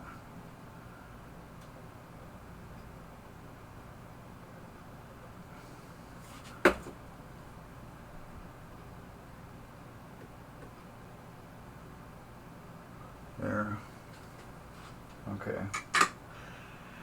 Like I said, I might not be the best solderer in the world, but that guaranteed to look better than the last guy's work. Alright, so we got that done. What are we running? We're running after 4. So we're going to rebuild this one, and then I'm going to do the other one by myself. You don't need to watch me do 2, do you? I don't think so. I don't think nobody needs to watch me rebuild 2. This one's been a fun thing on its own. And I gotta cook supper tonight too. The reason why I'm cooking supper is because I wanted salmon patties. I don't know if any of you guys ever had salmon patties before, but I like them. I haven't had them since last time I cooked them. So, I'm cooking salmon patties. I gotta dump this somewhere. Oh, who's got a spring that's got a flea? That can go back in there, that can go back in there. That can go back in there. That will go back in there. That will go back in there. That will go back in there. That will go back in there. We'll keep that and we'll keep this. Alright. But yeah, as far as I know, every coil on here is good. I tested them all and they all ohmed good, so they should all be good theoretically. Time to go together. It's up to you. What's your pleasure? Round the world. Come on. It's gonna be these screws. What are those ones for? Don't know. Don't ask me. I don't know. Nobody ever told me I found it for myself. You gotta believe in foolish miracles. It's not how you play the game, it's if you win or lose. You can't choose. No confused. Win or lose. It's up to you. Little Ozzy. At least I hope you guys figured it was Ozzy. Okay. Alright. That coil's in there nice. Nice, man! The wires are on there good. They look decent. You don't have that hackery. We'll pick up this junk that was on there. That splatter. And this is a big ball of right here. This is a big ball of wire goo from where they hacked it. And this is in there good. So make sure those screws are nice and tight. Oh yeah. These are. Oh yeah. Okay, those are all nice and tight, which is perfect. Let's see. And the last thing we gotta do is put our EOS switch in.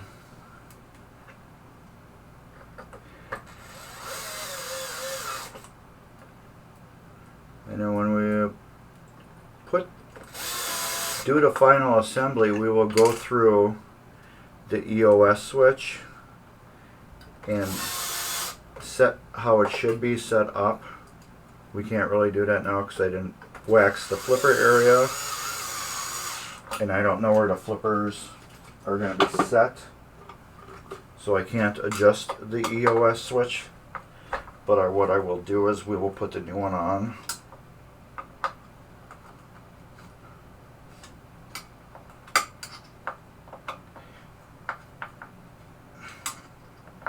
These don't need to be cranked down either because you will strip the Playfield. Alright. Yeah.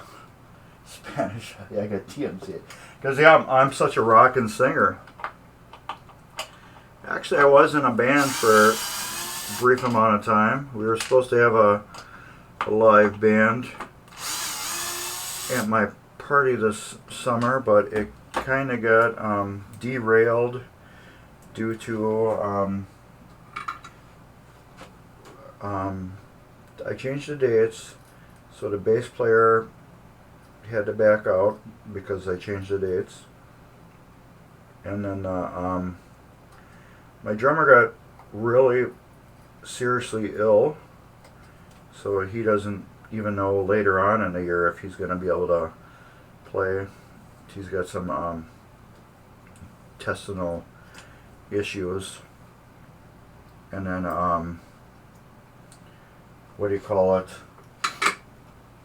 So it's just me and the guitar player, and that's it.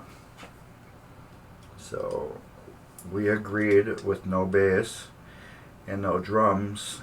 It wouldn't be interesting doing the songs we were thinking of doing. So we just said maybe next year. So hopefully next year we can get the band back together and do our thing. But I am not the best singer, but in order to do like shows like this, you just got to be out there, ongoing, you know, with your personality and stuff, and you just got to be used to talking to people and stuff like that. So I have no problem singing and making an idiot of myself, because you know what it's going to do? Everybody's going to be entertained by it, and they're going to have a good time, and you know, that's what really matters at the end. So yeah, the lead singer sucks, you know what I mean? But we had a blast, you know. Everybody got together and sang and, you know, had a good time. So that's what really ended up, you know, mattering at the end, right? Let me clean that off. What you do is watch your pleasure. Everyone around the world. Come on, let's celebrate. Woohoo! Let's celebrate. We're gonna do some good songs too, man. Like 12, I think we're gonna do.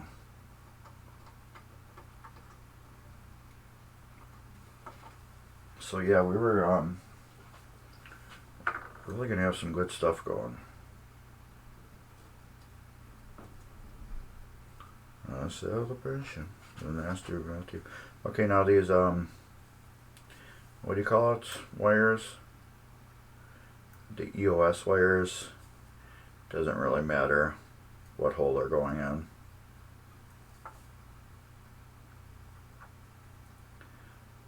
What leg they're going on to.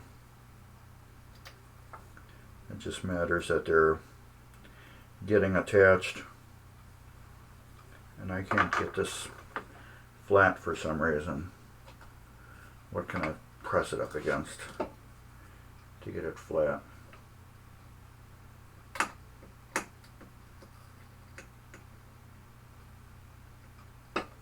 There.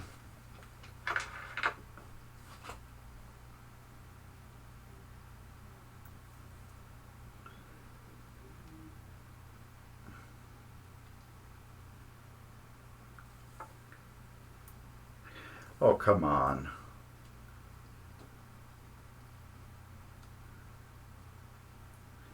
There we go. It's a celebration. We all celebrate and have a good time.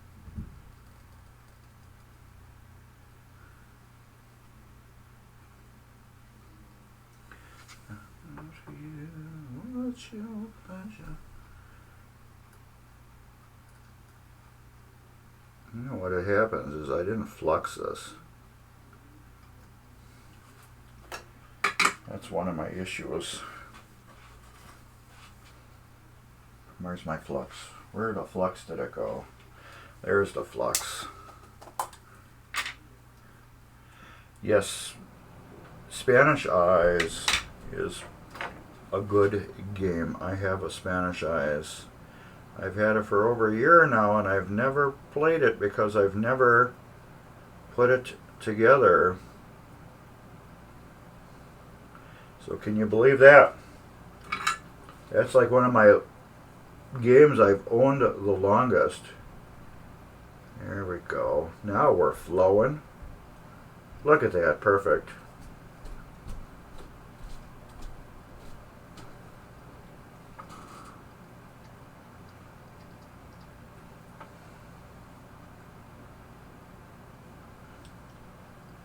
I've owned Spanish Eyes for over a year now. Probably close to 2 years, I bet. I've never shopped it. Everything's always been coming up on it.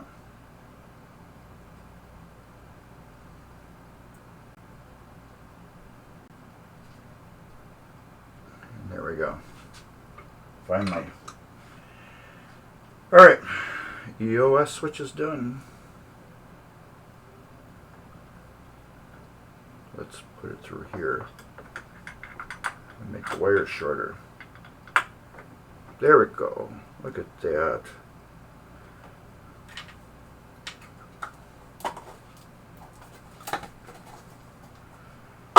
And let's get these screws and put them right here.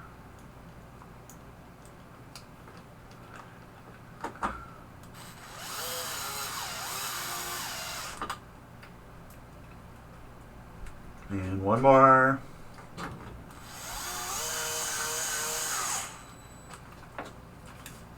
I still got to tighten that down by hand, but I want to get these screws put away.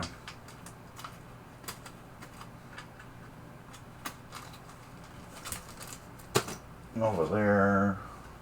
Okay, where did I put my screwdriver? There it goes. Okay. And that's that. That's basically rebuilt, except for the linkage and everything. But what the EOS switch does, if anybody doesn't know, you know when you hold your flipper button down to like to cradle the ball, what this does is when you hit the button, it will flip and it will open the switch. It will open the EOS switch. And when that does, it goes to a different part of this coil here, and it uses less power, so it won't melt the coil down. As you can tell, these are original coils still because it's got this little tape band that holds the wire. But so when you hit the button down and hold it to cradle the ball, it will use less energy because the coil's already pulled in. That's why we got 3 lugs on here. It will switch to a different part of the coil and it won't overheat and melt. So that's what the EOS switch is. Now, if you hit the ball and you got weak flippers, a good thing is either these lugs are loose and you're not getting like the wires where they hook to the wires on a coil. They can be loose. I've had that before. You got weak flipper, or the EOS switch is engaging more at the beginning of the stroke than at the end. Because as soon as this opens up, this coil loses most of its power. So if you do got weak flippers, make sure when they do open up, this opens up right at the very end of the stroke. Not at the beginning or in the middle, because that will cut your power a lot. And with all that, I'm gonna put all this junk away. I'll have to come back later and rebuild that one, because I don't want to leave the machine hanging with one. And then I'm gonna rebuild this advanced unit. But like I said, this is, if you look at it right there, it's a score reel assembly. That's all it is. It's just a score reel assembly. So I will get that rebuilt. I will get this rebuilt, and then I will start working on the sorcerer, because I have to take all the wiring that's over there on the table, you can't see it, and put it back on a new Playfield that is right here that you guys can't see either. But just, I can give you a quick peek at it. So a solid state Playfield does fit inside of an EM. And look at that thing. Isn't that thing beautiful?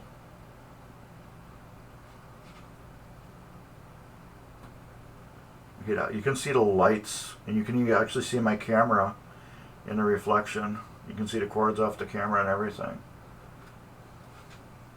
Yeah, it's a Merco. But man, this thing is beautiful. And they did a good job on the back too. It's all drilled and everything. Now my what do you call it? My Flight 2000 one that I got. The through holes on the Playfield, they did good, but the rest of the holes on the Playfield, they just put little black dots. So if a screw went like here, they just put a black dot on the CPR Playfield, which I thought was pretty crappy. I don't know why they couldn't just, you know, drill a pilot hole, but they put, it looks like a black dot to me. I don't want to dig it out again, so I got it way up over there. But it looks like they just put a black dot on it to me, which I think is kind of crappy. So anyways, why am I putting this away? Because you don't want to lose it if you don't come back down here. That's why. So with that, oh, Vermont Pinball, is that right? Vermont Pinball, thank you for following. That's awesome. I appreciate it. I appreciate every single person that's following us right now. Just remember, this channel isn't my channel. This is a channel that I share with several other people. Tonight there will be a show on, is it at 9? At 9 p.m. There's going to be a show on tonight. So you want to turn into the show that's going to be on tonight for sure. If you want to know anything about the Midwest Gaming Classic, anything that this channel is about, or anything that's coming up, secrets that are coming up. So tonight you might learn some secrets about the game nights that's next weekend on the 2nd and 3rd of July. You may learn some secrets about the Midwest Gaming Classic that's in November 5th through the 7th. So the guy that's on tonight is the big guy. The big guy that runs everything. So you want to be there tonight. And this channel, let me tell you about this channel. So you're gonna learn today.